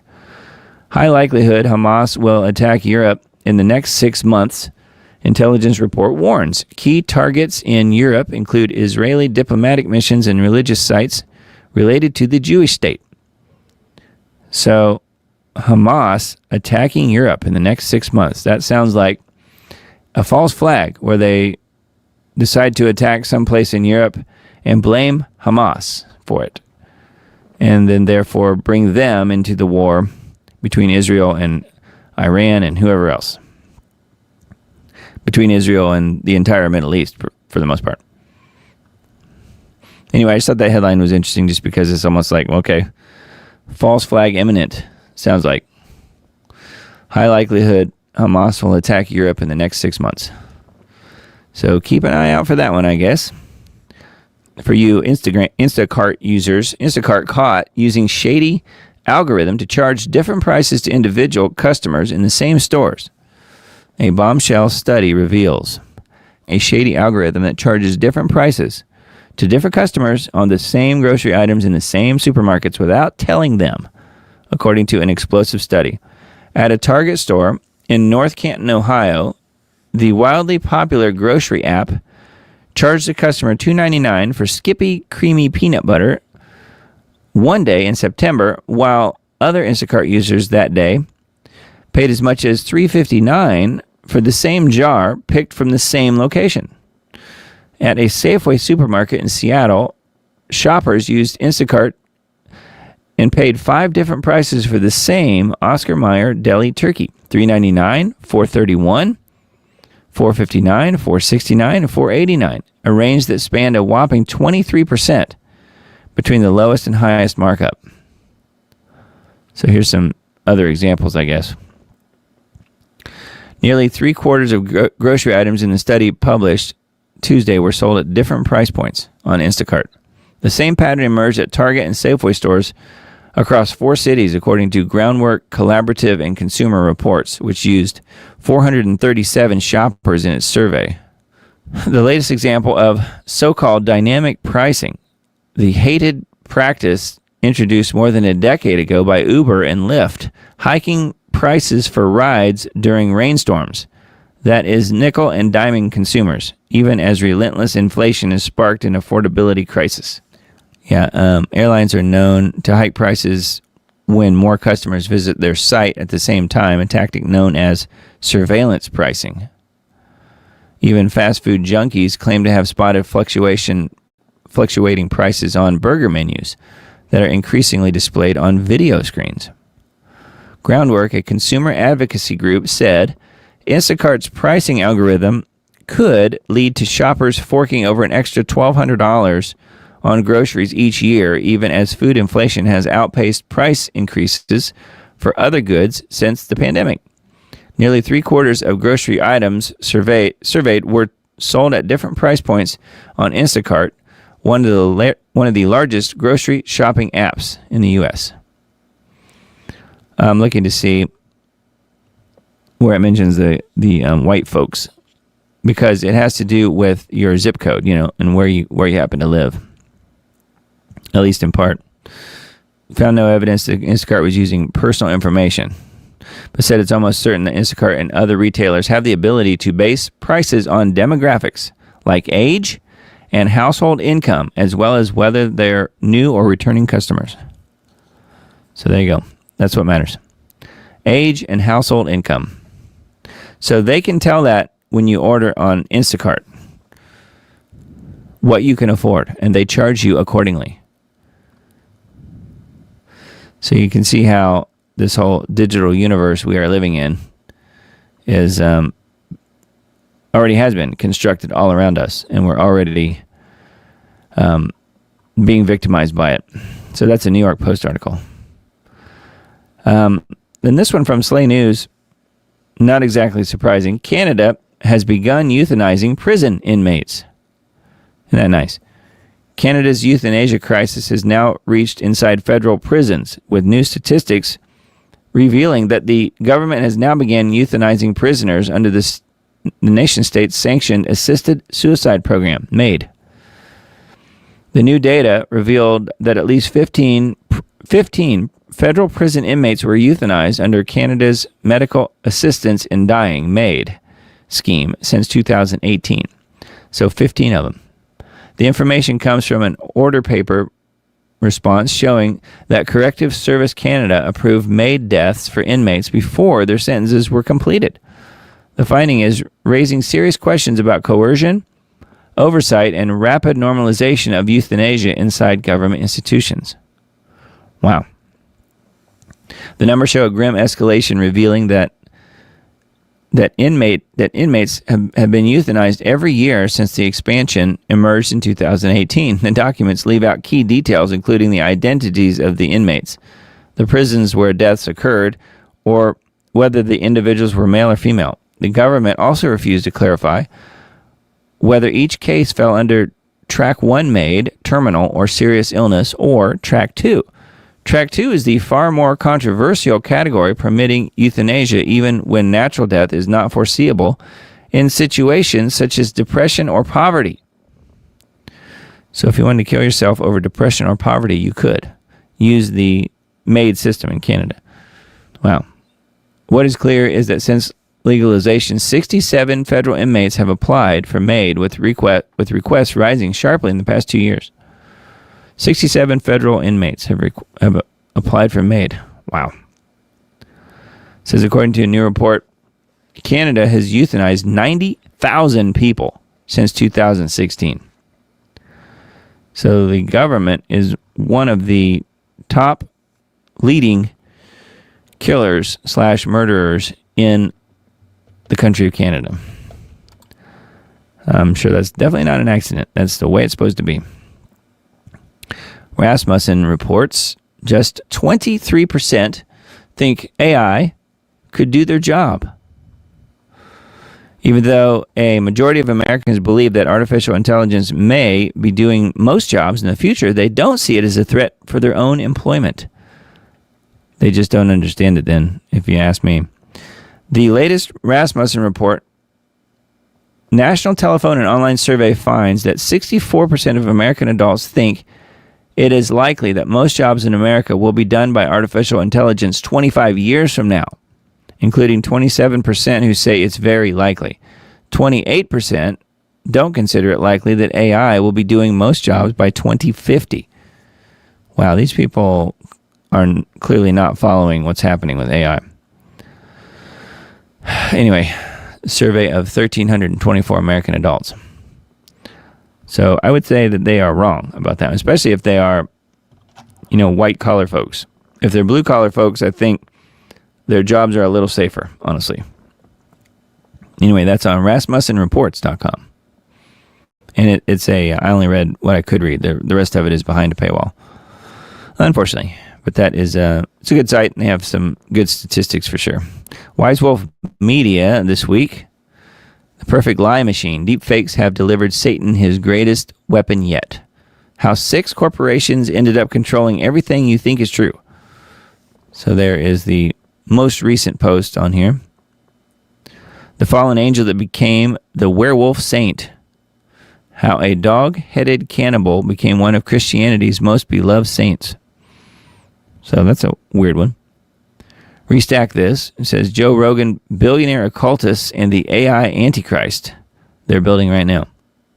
Revelation warns about an image that speaks and demands worship, and a Swiss church just built the beta version.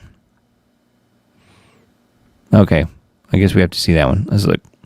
I wanted to see if there's any further information here on this Substack post.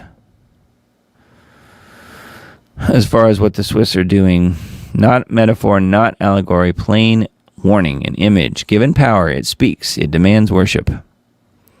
Palantir, yep. Joe Rogan's prophecy from hell. Joe Rogan said Christ might return as an AI. I don't think so, do you? Here's a section that says what Scripture actually said would happen. The golden calf in a server farm. The infrastructure of the mark. Interesting. And if you refuse, you don't eat, you don't work, you don't exist. Mm-hmm. The church's betrayal. Here's what should make your blood run cold.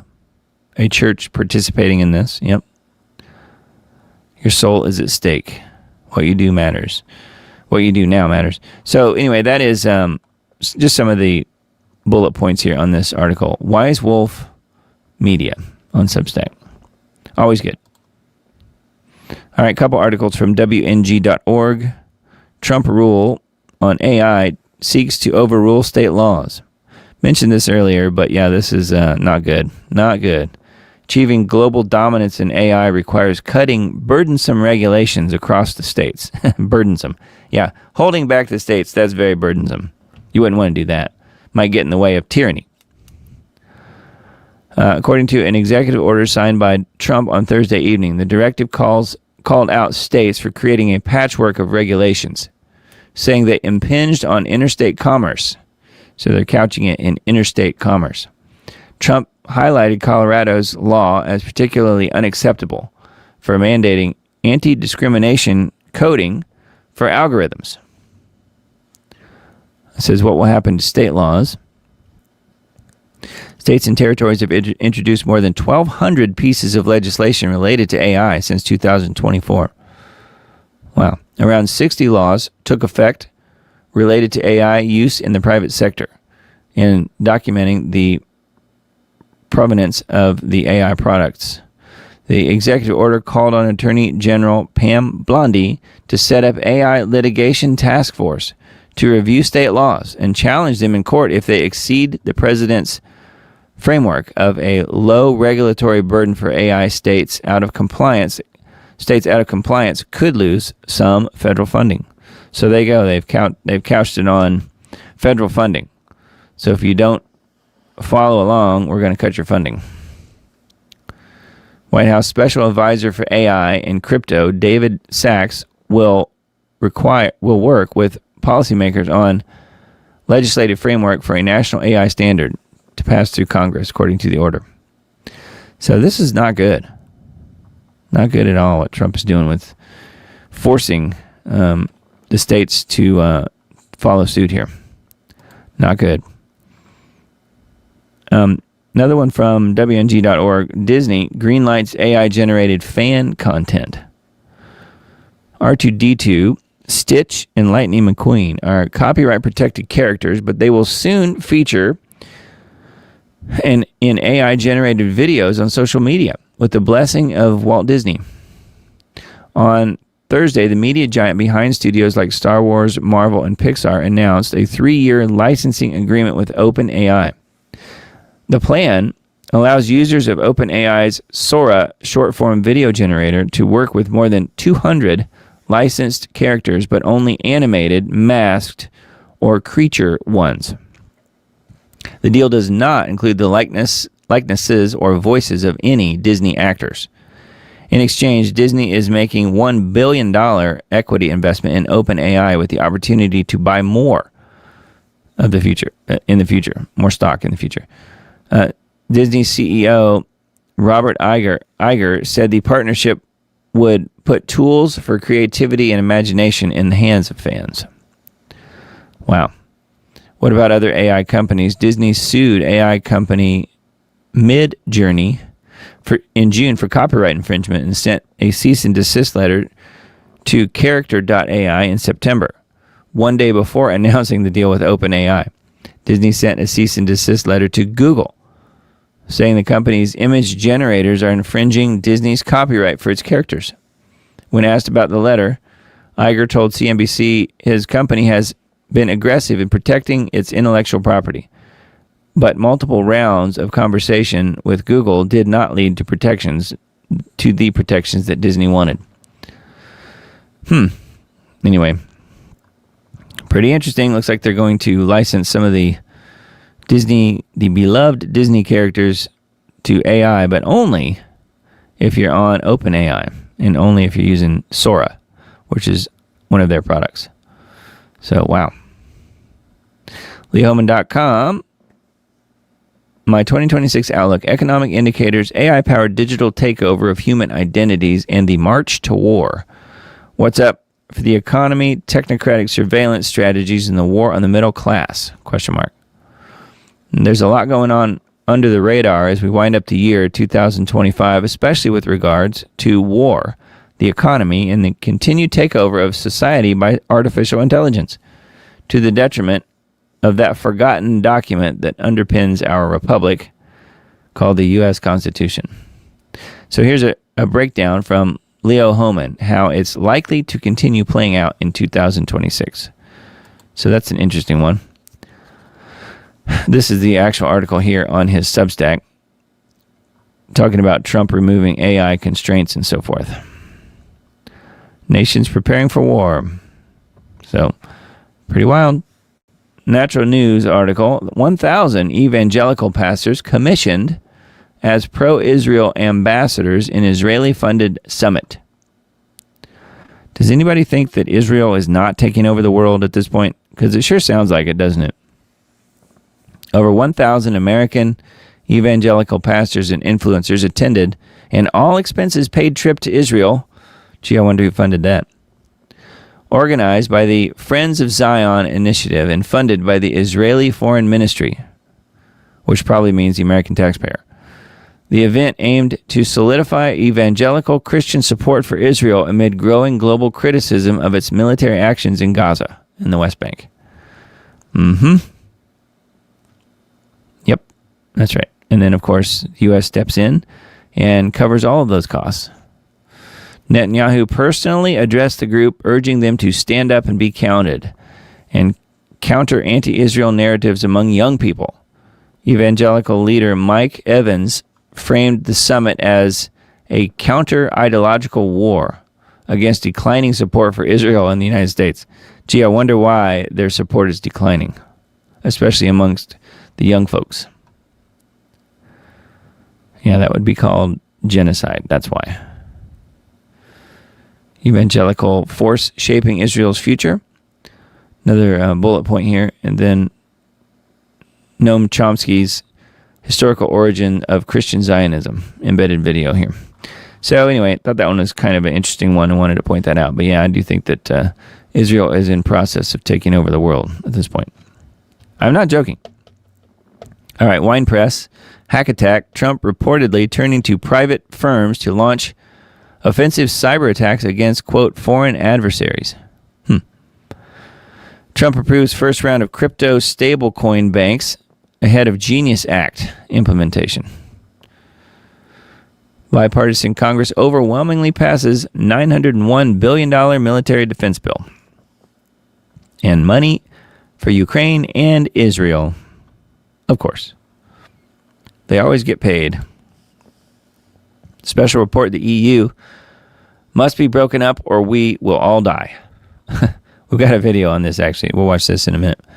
As the globalist puppet masters pull the strings on their Frankenstein monster known as the European Union, President Trump must go on the offensive and shatter the bureaucratic beast once and for all to avert nuclear Armageddon with Russia. Yeah, you would think so. Anyway, that is a John Bowne report. We will watch that here in just a minute. EU must be broken up or we will all die. I don't disagree. ICE removes nearly 10,000 truck drivers from the road for failing English tests. More than 9,500 truckers have been removed from America's roads for failing English tests, Transportation Secretary Sean Duffy has revealed. Since Trump's return to office, there's been an intense scrutiny on the safety of American roads as a result of a series of fatal crashes involving foreign and non-domiciled drivers. More than 9,500 truckers have been removed from America's roads for failing English tests. So that's good. We've now knocked 9,500 truck drivers out of service for failing to speak our national language, English, Duffy wrote in an X post. This administration will always put you and your family's safety first, except when it comes to AI or many, many other things. But I think this is good that they're doing this, though. The tally stretches back to May when the Department of Transportation reinstated penalties for drivers who cannot read or speak English sufficiently well to drive a commercial truck. America first means safety first, he said. Anyway, on the surface, though, it seems like that's a good thing that they're getting rid of some of these people that can't even speak English, let alone read English, and they're driving big rigs. Forget that. All right. Not the bee. This is a follow-up article on one of the guys that was recently shot in that attack. National Guardsman shot in the D.C. attack can now stand with assistance and breathe on his own. We've got a very encouraging update from the deadly terror attack in D.C. last month, where 2 National Guardsmen were shot by an illegal Afghan refugee. Guardsman Sarah Beckstrom sadly passed away shortly after the attack. But fellow Guardsman Andrew Wolf is making huge improvements in his recovery at MedStar in D.C. Yes, this is great news. Here is more from CBS. He is now breathing on his own and can stand with assistance. Important milestones that reflect his strength and determination, his neurosurgeon said. His medical team said Friday that Wolf is ready to transition from acute care to inpatient rehabilitation based on his recent improvements. That's absolutely awesome to read. Could have been so much worse. So I just wanted to give you the update there on Mr. Wolf. I'm glad to hear that he's doing better. That is definitely good news. All right, GeoWatch for this week. We have Secret Weather Program. Geoengineering Watch Global Alert News, December 13th, show number 540. Hard to believe we're that far in. Okay, let's see here. We have... You're good, Doug. Okay, thanks, Emily. Appreciate that. Secret Weather Program allegedly exposes Americans to toxic chemicals and deadly UV rays. A blend of unusual weather conditions brings trillions of gallons in persistent rain to the Northwest. Catastrophic Pacific Northwest floods leave 100,000 facing evacuation. Those are all recent headlines. The reality of global climate engineering operations is finally being fully exposed, while the weather makers triple down on their atmospheric onslaught. The latest installment of Global Alert News is below. All are needed in a critical battle to wake populations to what is coming. Anyway, that is on GeoWatch. I think this the browser didn't load the Rumble video for some reason, but it was because my browser was struggling to keep up. But I think we're back in working now, so that's good. So here is the the 6 to 10 day outlooks here on the scheduled weather. Notice that it's very warm coming up here between December 20th and 24th. Right now where I am, it's really cold. I think we had a high of like 21 or something like that today. It was cold here today.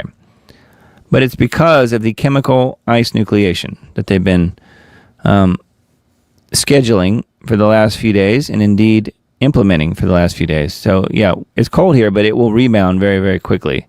So this is the next temperature, outlook probability map here between December 20th and 24th. So it looks like it may be a warm Christmas. I don't know, depending on where you are.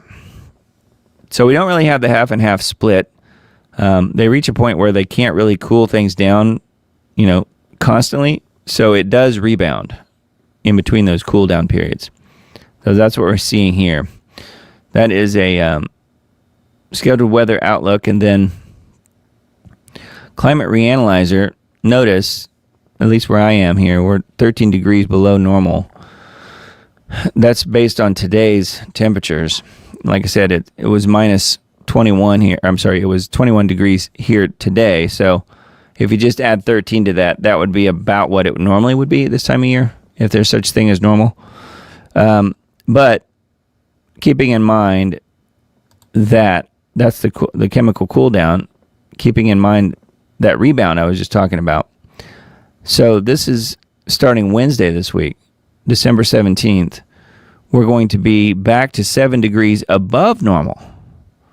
So we're going down, we're going from 13 degrees below normal, so being below, to being above normal, just in a couple days. So we're going to jump to 7 degrees above normal, and then for the longer outlook here, 6 degrees above normal as well. So this is the warmer temperatures. This is as of the 20th, December 20th. So again, it's looking to be like it may be a pretty warm winter, at least a warm Christmas coming up here. But it's cold right now, but only because it's artificial. So I just wanted to point that out. All right, climateandeconomy.com. December 13th roundup. More talk about the sea ice, which we've mentioned quite a few times on this show, but they've changed the way they measure the sea ice. So any amount of slush is considered sea ice now. It doesn't have to be solid pack. Some Arctic warming irreversible, even if we cut atmospheric CO2, this article says.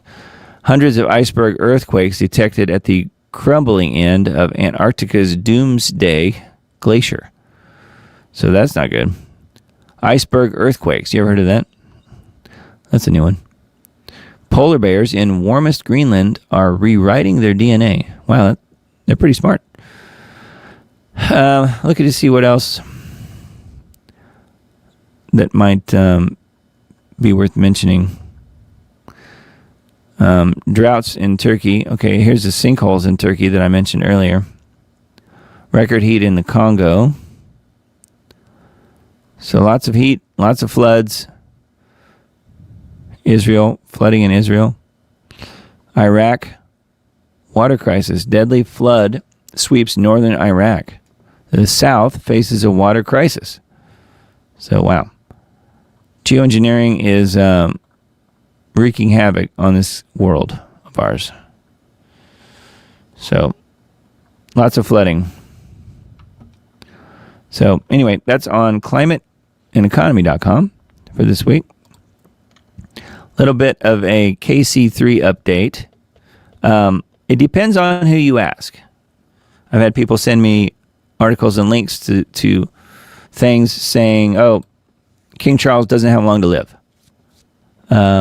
Or that he's not on his deathbed, but he might as well be. Those type of things. And here is an article that you could chalk up to that. And I have been very resistant to believing it just because I feel like the research on Charles at this point has been done really since the 1980s or 90s, that he will be the biblical Antichrist. So this article kind of supports that first idea that, oh, he's not long for this world.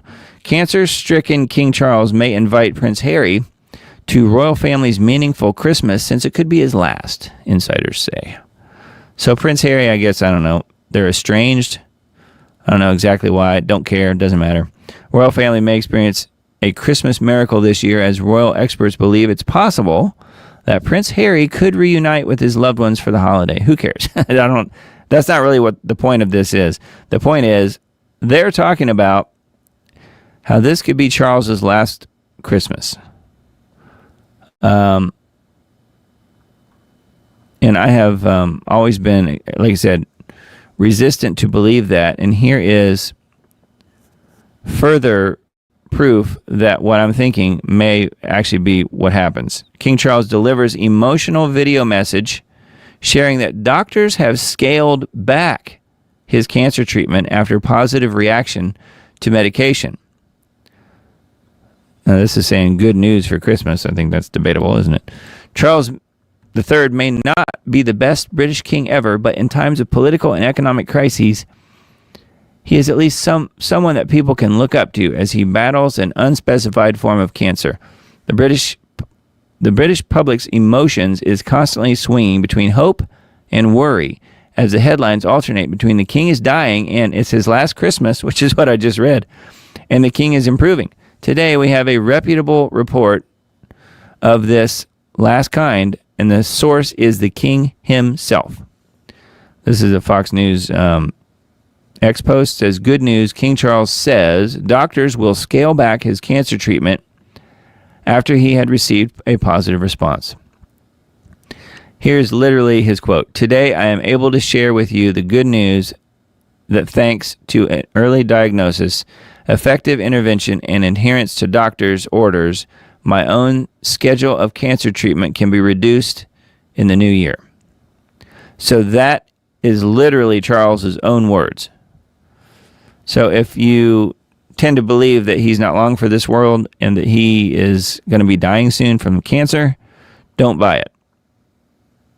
Don't buy it. I don't think so. I do think something will happen to him, but I don't think it'll be cancer. I think it'll be something else. Something more along the lines of what Charlie Kirk suffered. But I don't think that will do him in. Or if it does, he will make a miraculous comeback. One of the two. And maybe it won't be a bullet. Maybe it'll be something else. But I do think that he's somebody that we should continue to watch, just because this cancer thing was a distraction, if anything, in my opinion. So anyway, and then let's see. And then I've mentioned this before. I'll just briefly mention it again. This is a screenshot here of Tim Cohen's book, where he figured out the gematria. Some people say gematria, but I think it's pronounced gematria in English and Hebrew. Prince Charles of Wales, or Charles Prince of Wales, either one, in English or in Hebrew, both add up to 666. That is pretty impressive that is even possible. So, and then again, this is his heraldic achievement, and that's something, again, that Tim Cohen talks about often, and how this gets into the whole book of Revelation and some of the imagery here that Charles has. This was his heraldic achievement when he was Prince of Wales. So, and it doesn't matter that he's now King Charles, because the Prince of Wales part of it was used to figure out, by decoding the fact that it's 666, that he will be the biblical Antichrist. So anyway, enough about that. I just thought it was really interesting.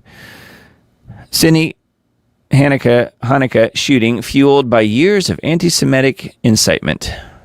So I wanted to see what Israel 365 was saying about the Bondi beach shooting. And indeed, they do have a pretty big article front and center here. A Hanukkah celebration in Sydney's Bondi Beach descended in chaos Sunday evening after a mass shooting left multiple people dead and injured, according to Australian authorities, in what Jewish leaders are calling a targeted attack on a Jewish community. So anyway, they do have more information here on it. I was looking to see if there was anything new, or if it was mostly just what the mainstream media was reporting. It appears to be mostly what the mainstream media is reporting. Indeed, very sad that this happened. And yes, it was a targeted attack against Israelis, obviously. And it was done by Muslims, obviously. We know this. But will Australia step up and somehow punish the Muslim community for this? No, they will punish everyone. And in fact, they'll bend over backwards to make sure the Muslims' feelings aren't hurt. They will punish everyone else, though, for sure. So anyway, authorities continue to investigate the attack as the Jewish community in Australia and around the world reels from what many people are calling the most serious anti-Semitic acts of violence in the country's recent history. So again, this will be used to crack down on anti-Semitism across the world, but starting in Australia for sure. Again, a Commonwealth country under the leadership of King Charles III. Australia, New Zealand, Canada, all certainly testing grounds for whatever it is that the globalists want to do, and King Charles is leading the charge here. And obviously it's very sad that happened, and that those people paid with their lives, and probably others will die, I'm sure, of their injuries. It's very sad, but they will use this crisis to continue pushing the whole anti-Semitic idea where you can't talk about anything that's negative when it comes to Israel. So it's going to be a worldwide thing, and they'll use this or things like it to be able to push that agenda. So we do have a Bob's Big Boy update. If you don't know who Bob's Big Boy is, well, obviously he's a character of he's a kind of an American icon here, but he also looks a lot like this guy. I don't know why. I just feel like they look the same. I don't know. Speaker Mike Johnson declares the Bible is clear. Judea and Samaria are the land of Israel. House Speaker Mike Johnson stood in his Washington office this week and said what millions of Bible-believing Christians and Jews know to be true. Judea and Samaria belong to the Jewish people. The Bible is clear. Judea and Samaria are the land of Israel, Johnson told Samaria Regional Council head Yossi Dagan during a meeting that underscored the deepening alliance between Israel and its evangelical supporters in America. I do not understand why we debate this anew every single day. Johnson's declaration carries weight beyond mere political rhetoric. As the highest-ranking member of the House of Representatives, his words reflect a fundamental shift in how America's leadership discusses Israeli territory. Last summer, Johnson became the highest-ranking American official to cross into Samaria, visiting the city of Ariel, where the express consent of Trump and the State Department. That visit and this week's meeting with Dagan demonstrate that that the speaker practices what he preaches. I'm sure he does. He definitely loves his Israel, for sure, as so many of them in Congress do. And they get the funds to make sure that they love Israel, if you know what I mean. Anyway, further information on this article, and I think that was the last one that I had pulled up for you guys tonight. Let's see here. Diamond Report on X. I don't think I retweeted much of anything. I was out a good part of the week traveling this week and got back yesterday and posted my show to my X account here. The infamy that will live on this date. That was last week's Sunday night show, and it is available on my X account, and if you happen to miss it, but it's also available on YouTube and Rumble and BitChute and Brighteon and all those other places as well. So thank you guys for subscribing and sharing. Certainly appreciate that. DiamondDisc.substack.com is the place to be. The QR code in the upper left corner, right up there, is how you can get there, quick and easy. You just scan that with your phone, or you can, of course, type it in, DiamondDisc.substack.com. Make sure you're on that list. I certainly would appreciate that. And no charge, obviously, to do that. There is a mechanism there as well if you want to support what I'm doing. And we do have just a handful of people that are doing that on a monthly basis. So thank you guys for doing that. There's an option there. And then, obviously, the other one is Subscribestar. Starting at $5 a month, if you want to help what I'm doing, help me pay the bills, that have to do with this show, buying equipment, and paying the monthly charges for live stream software, and so forth and so on. There's a lot there. And then the band group, if you're not already in the band group, please join. It's, again, totally free. 112 members now at this point. So, yes. Group of friends who are interested in truth from a biblical standpoint and strive to put Jesus Christ first and foremost in our lives. So there you go. That is the band group, and that is band.us/@the-Diamond-Report is where that is, if you want to join the group. And then just a quick update here on Crystal, our friend Crystal Verba, who passed away, mentioned last week. I didn't pull up the GoFundMe, but I will link to that in the Substack post. I'm not sure if I did that last week or not. I think I did, but we'll do it again this coming week. And it's definitely available in the band group, so if you're in band, you can see that post. It's still near the top, actually, on there. If you want to contribute to the Verbas and their family, Miss Crystal passed away suddenly on December 2nd. Just a quick little tribute here to Crystal Verba. Her obituary says, resident of Montreville, passed from this life Tuesday, December 2nd. At Ruby Memorial Hospital in Morgantown. She had been in her usual health and died from complications following the birth of her last child. Crystal was born Tuesday, November 21st, 1995, in Washington State, daughter of Richard Elliott Chrisman and Brenda Lee Lamb Chrisman of Texas. On April 23rd, 2016, she married Mr. Mark Verba, who survives at home. Also left to cherish her memory are 6 children: Lazarus, Enoch, Zelda, Sasha, Vashti, Autumn, and her 4 sisters. It mentions them, and then several aunts, uncles, nieces, nephews, cousins. Crystal was a graduate of Hammond Baptist High School in Indiana. I didn't know she was in school in Indiana. That's where I grew up. Not in Hammond, but I'm familiar with that. She was a dedicated wife, mother, and homemaker. Crystal enjoyed quilting and vegetable gardening. She had a passion for discussing the benefits of free birthing and natural medicine.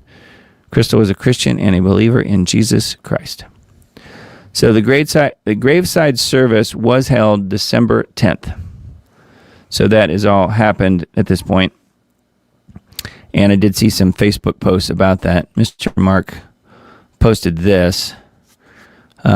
Should arrive in 20 business days. The epitaph is from one of Crystal's favorite movies called Castle in the Sky. Crystal Lynn Verba. So there you go. So blessings to the Verba family. She was a wonderful lady, and I was happy and proud to call her a friend as well as Mr. Mark. So prayers again for them. If you can help them out. I haven't done that yet, but I certainly will. That is on GoFundMe. You can certainly find them on GoFundMe. I didn't pull up that tab tonight, but that will definitely be part of the Substack that I send out on Tuesday or Wednesday this week. So definitely be looking for that. If you can contribute $5 or $10 or more, I'm sure Mr. Mark would greatly appreciate that. Yes, thank you, and God bless you guys as well. We had a good family trip this last week. We left Thursday and got back yesterday, and we were celebrating the graduation of my son from college. So congratulations to Mr. Jack Diamond. He is now a college graduate. He got his bachelor's in mechanical engineering, of all things. He's a smart guy. Very much like his mother. So yes, he is a graduate and is taking his final. He still has an exam left, believe it or not. It's more of a certification exam that he's taking tomorrow. So say prayers for Mr. Jack tomorrow that he can do well on this national certification test. He said none of his friends could pass it the first time. So it is really hard. But I predict, mark my words, I predict Mr. Jack will pass that test. We'll see how it goes. I'll report back when I know something, and it might take a little while to find out. But anyways, yes, that's what we did. We were in Knoxville and celebrating him. And, of course, he'll be back with our family in about a week or so anyway for Christmas. So, yes, thank you. Yes. Congratulations, Doug. Very impressive. Also incredible name. Yes, Jack Diamond. Appreciate that. Yes, he's a good kid. And then Miss Betty says, much love, folks. We'll have to catch the replay. Fell asleep. That's all right. That's all right. I get it. Glad to hear your journey was wonderful and enjoyable. Congratulations. Thank you, Miss Betty. Appreciate you and everybody out there listening. And again, continue to keep the Verbas in your prayers because I know they would really appreciate that. Mr. Mark and his kids. So yes, we will do it again next week. We will be back here again, on the 21st, 12/21, just a few days out before Christmas. And we'll do it again, 9 p.m. Central.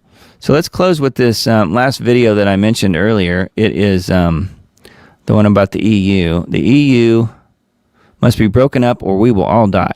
So that's a pretty definitive statement there. That's a John Bound report. So let's watch this one together, and then we'll call it a night. We'll do it again next week. Hope you guys have a blessed week, and feel free to reach out if you guys have any questions or comments about anything. Leave comments on any of the videos, on any of the platforms, YouTube, Rumble, Facebook, BitChute, Brighteon, and I guess that's all. So anyway, blessings to you all. Love you guys, and we'll talk to you again real soon. Every military analyst from China, Russia, the RAND Corporation, the Pentagon, no one disagrees. The International Atomic Association of Scientists with their doomsday clock in Chicago, it is the closest to nuclear war we've ever been on the threat escalation ladder. We have a plan. We know what to do, so let us deliver. We must. We will, of course, continue working closely with our partners in NATO. This is a moment for Europe, and we are ready to step up. The Secretary General of NATO warning about the prospect of war, and he put it in really stark terms. He said, we are Russia's next target and we are already in harm's way. And you sort of wonder why he's saying that now, and it's partly about a message to European people. You do need to spend money on defense, but also getting people ready psychologically as well. Yeah. Now we are dealing with the third form of totalitarianism. This time it is liberal totalitarianism. So they are going to sacrifice everything, any normal rational interests, any normal values, in order to promote their crazy maniac agenda. He said a short while ago in some previous comments earlier that we must be prepared for the scale of war our grandparents or great-grandparents endured. We all agree that Ukraine is our first line of defense. We have to step up the military support for Ukraine. Unelected dictatorship, Ursula von der Leyen. Allied with the British Empire, that's the modern Hitler. The real thing, that is psychotic megalomania. That will get us all killed. That's the number one threat on earth right now. This witch. I want the leader of the European Union, which is now Ursula von der Leyen, to be democratically elected, because now is not elected. She comes inside the European Parliament and we say yes or no, but I think it's more of a show than actually vote, because she makes deals with all the political parties from before to vote. The real problem, it is the nuclear war between Russia and United States of America. That is the last call. That is apocalypse. That is Armageddon. If we could limit, if we could reduce this danger, this threat to European Union, and if United States will stay out of it, I think that is the main reason why nuclear war will not happen. Number one, the war is won. Russia has won. If you want to stop the bleeding, if you want to have some sort of impact on how much further the Russians go in terms of absorbing territory, then sit down and admit that the war is over, that they've won, and hammer out some sort of solution. Because if you don't, this nonsense sponsored by MI6, the CIA, and Mossad in Kiev is going to continue. And as it continues, the Russians will move forward until they're confident that they have secured enough space, not just territory, but space, frankly, that allows them to feel secure as a nation. That Russia is not going to attack Europe. It's funny for us. It's laughable because we never wanted to attack Europe. Okay, let's put it in writing. But there are some people who are not particularly, shall we say, with us. I don't know, there may be some crooks when everything is being fed to the society and the citizens are scared and they want to hear that we don't have any aggressive plans towards Europe. Our own GOP senators that are coming out against it. Let me give you a wild guess as to where they are personally invested with in regards to their stock portfolios. You guessed it. Trump's got to take the gloves off. Don't just leave NATO. Break up the EU. There's all these states that don't want to be under it. Most of them didn't even vote to get in it. It literally was set up as a trade deal scam, Treaty of Rome in 56. Point out it's unelected. Point out they're killing all these AfD candidates. Point out it's the new Hitler. And just break it up. We can do this. We need to build up societal immunity around information manipulation. In November of 2024, Australia passed the world's first online safety amendment, the Social Media Minimum Age Act, banning social media accounts for under 16-year-olds without parental consent override, effective December 10th, 2025. From December 10, people under the age of 16 will no longer have access to social media accounts. It's part of a new law to help keep under 16 safer online. Platforms including TikTok, Instagram, Facebook, Snapchat, YouTube, X, Reddit, Threads, Twitch, and Kick must take reasonable steps like biometric or ID-based age verification to enforce the rule or face fines up to nearly $50 million.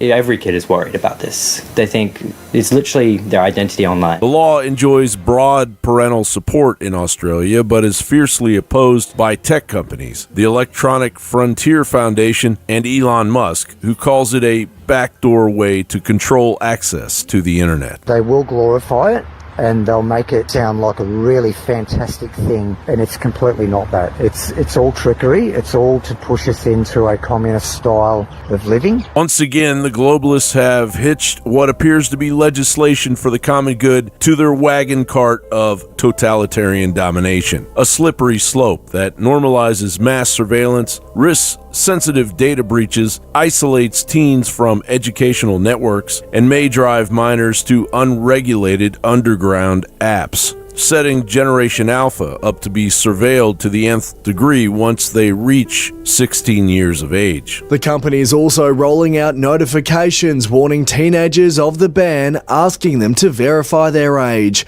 which can be done in multiple ways: a driver's license, facial recognition, or Connect ID, which proves your identity through a bank account. Meanwhile, the EU's Digital Services Act, fully applicable since February 2024, imposes systematic risk assessments, rapid illegal content removal, and trusted flagger systems that were heavily influenced by Stanford University's Cyber Policy Center. Orwellian frameworks originally developed under the First Amendment with U.S. government agencies and later exported to Brussels. Under the DSA, the EU will find private global companies that operate right here in the US.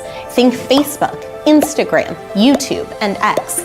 Up to 6% of their global annual turnover every time they don't censor certain speech. And that speech is based on extremely vague terms like hate speech, misinformation, and online safety. On the flip side, there's no penalty for censoring too much speech, so corporations will be incentivized to err on the side of over-censoring, helping the EU clamp down on speech it doesn't like and moving the needle toward total narrative control. In other words, if you share something on Instagram that might break the rules somewhere in Europe, Meta will have to remove your post or face a fine of about $10 billion. That's billion with a B. This same group, the Stanford Cyber Policy Center, brought over the head or deputy head of the Sweden Psychological Defense Agency so that censors in America could learn from censors in Sweden about the best way to psychologically defend the public against populist right-wing news sources effectively. There will be custodial terms of 6 months. The UK's Online Safety Act, fully operational from July 2025, has forced platforms like Substack to demand government ID for access to certain content, triggered Wikipedia high-risk classification threats, and empowered Ofcom to punish insufficient self-censorship. You know that I've been warning you guys about the Digital Services Act, this online safety law that the EU put forth a few years ago. And one of the requirements that that law has is that to protect children online, certain content has to be age restricted. Obviously, like they're talking about things like pornography or very aggressive or violent material.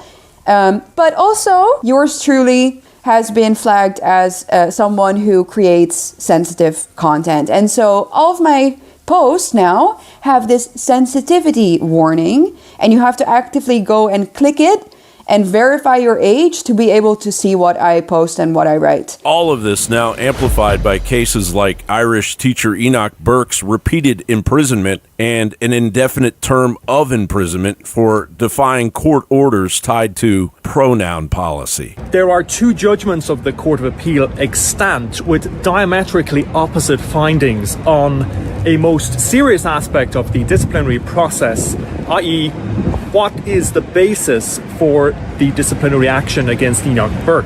The disciplinary appeal panel has scheduled a hearing for Saturday, the 13th of December next. But recent historical precedent strongly suggests these measures will detonate on the launchpad. Kenya's 2022 to 2024 internet shutdowns, India's world-leading blackout record, Bangladesh's failed 2024 nationwide cutoff that hastened regime collapse, Nepal's reversed TikTok ban, and Mexico's throttled protest networks all backfired. VPN and encrypted app usage exploded. Citizens innovated offline and decentralized coordination. Economies suffered massive losses. Courts struck down the restrictions, and public anger intensified rather than subsided. As Australia, the EU, and UK doubled down on age gates at their globalist masters' insistence toward identity verification and algorithmic policing in the name of safety, heavy-handed online censorship will only strengthen resistance as this tyrannical house of cards built on technocracy buckles in the winds of freedom.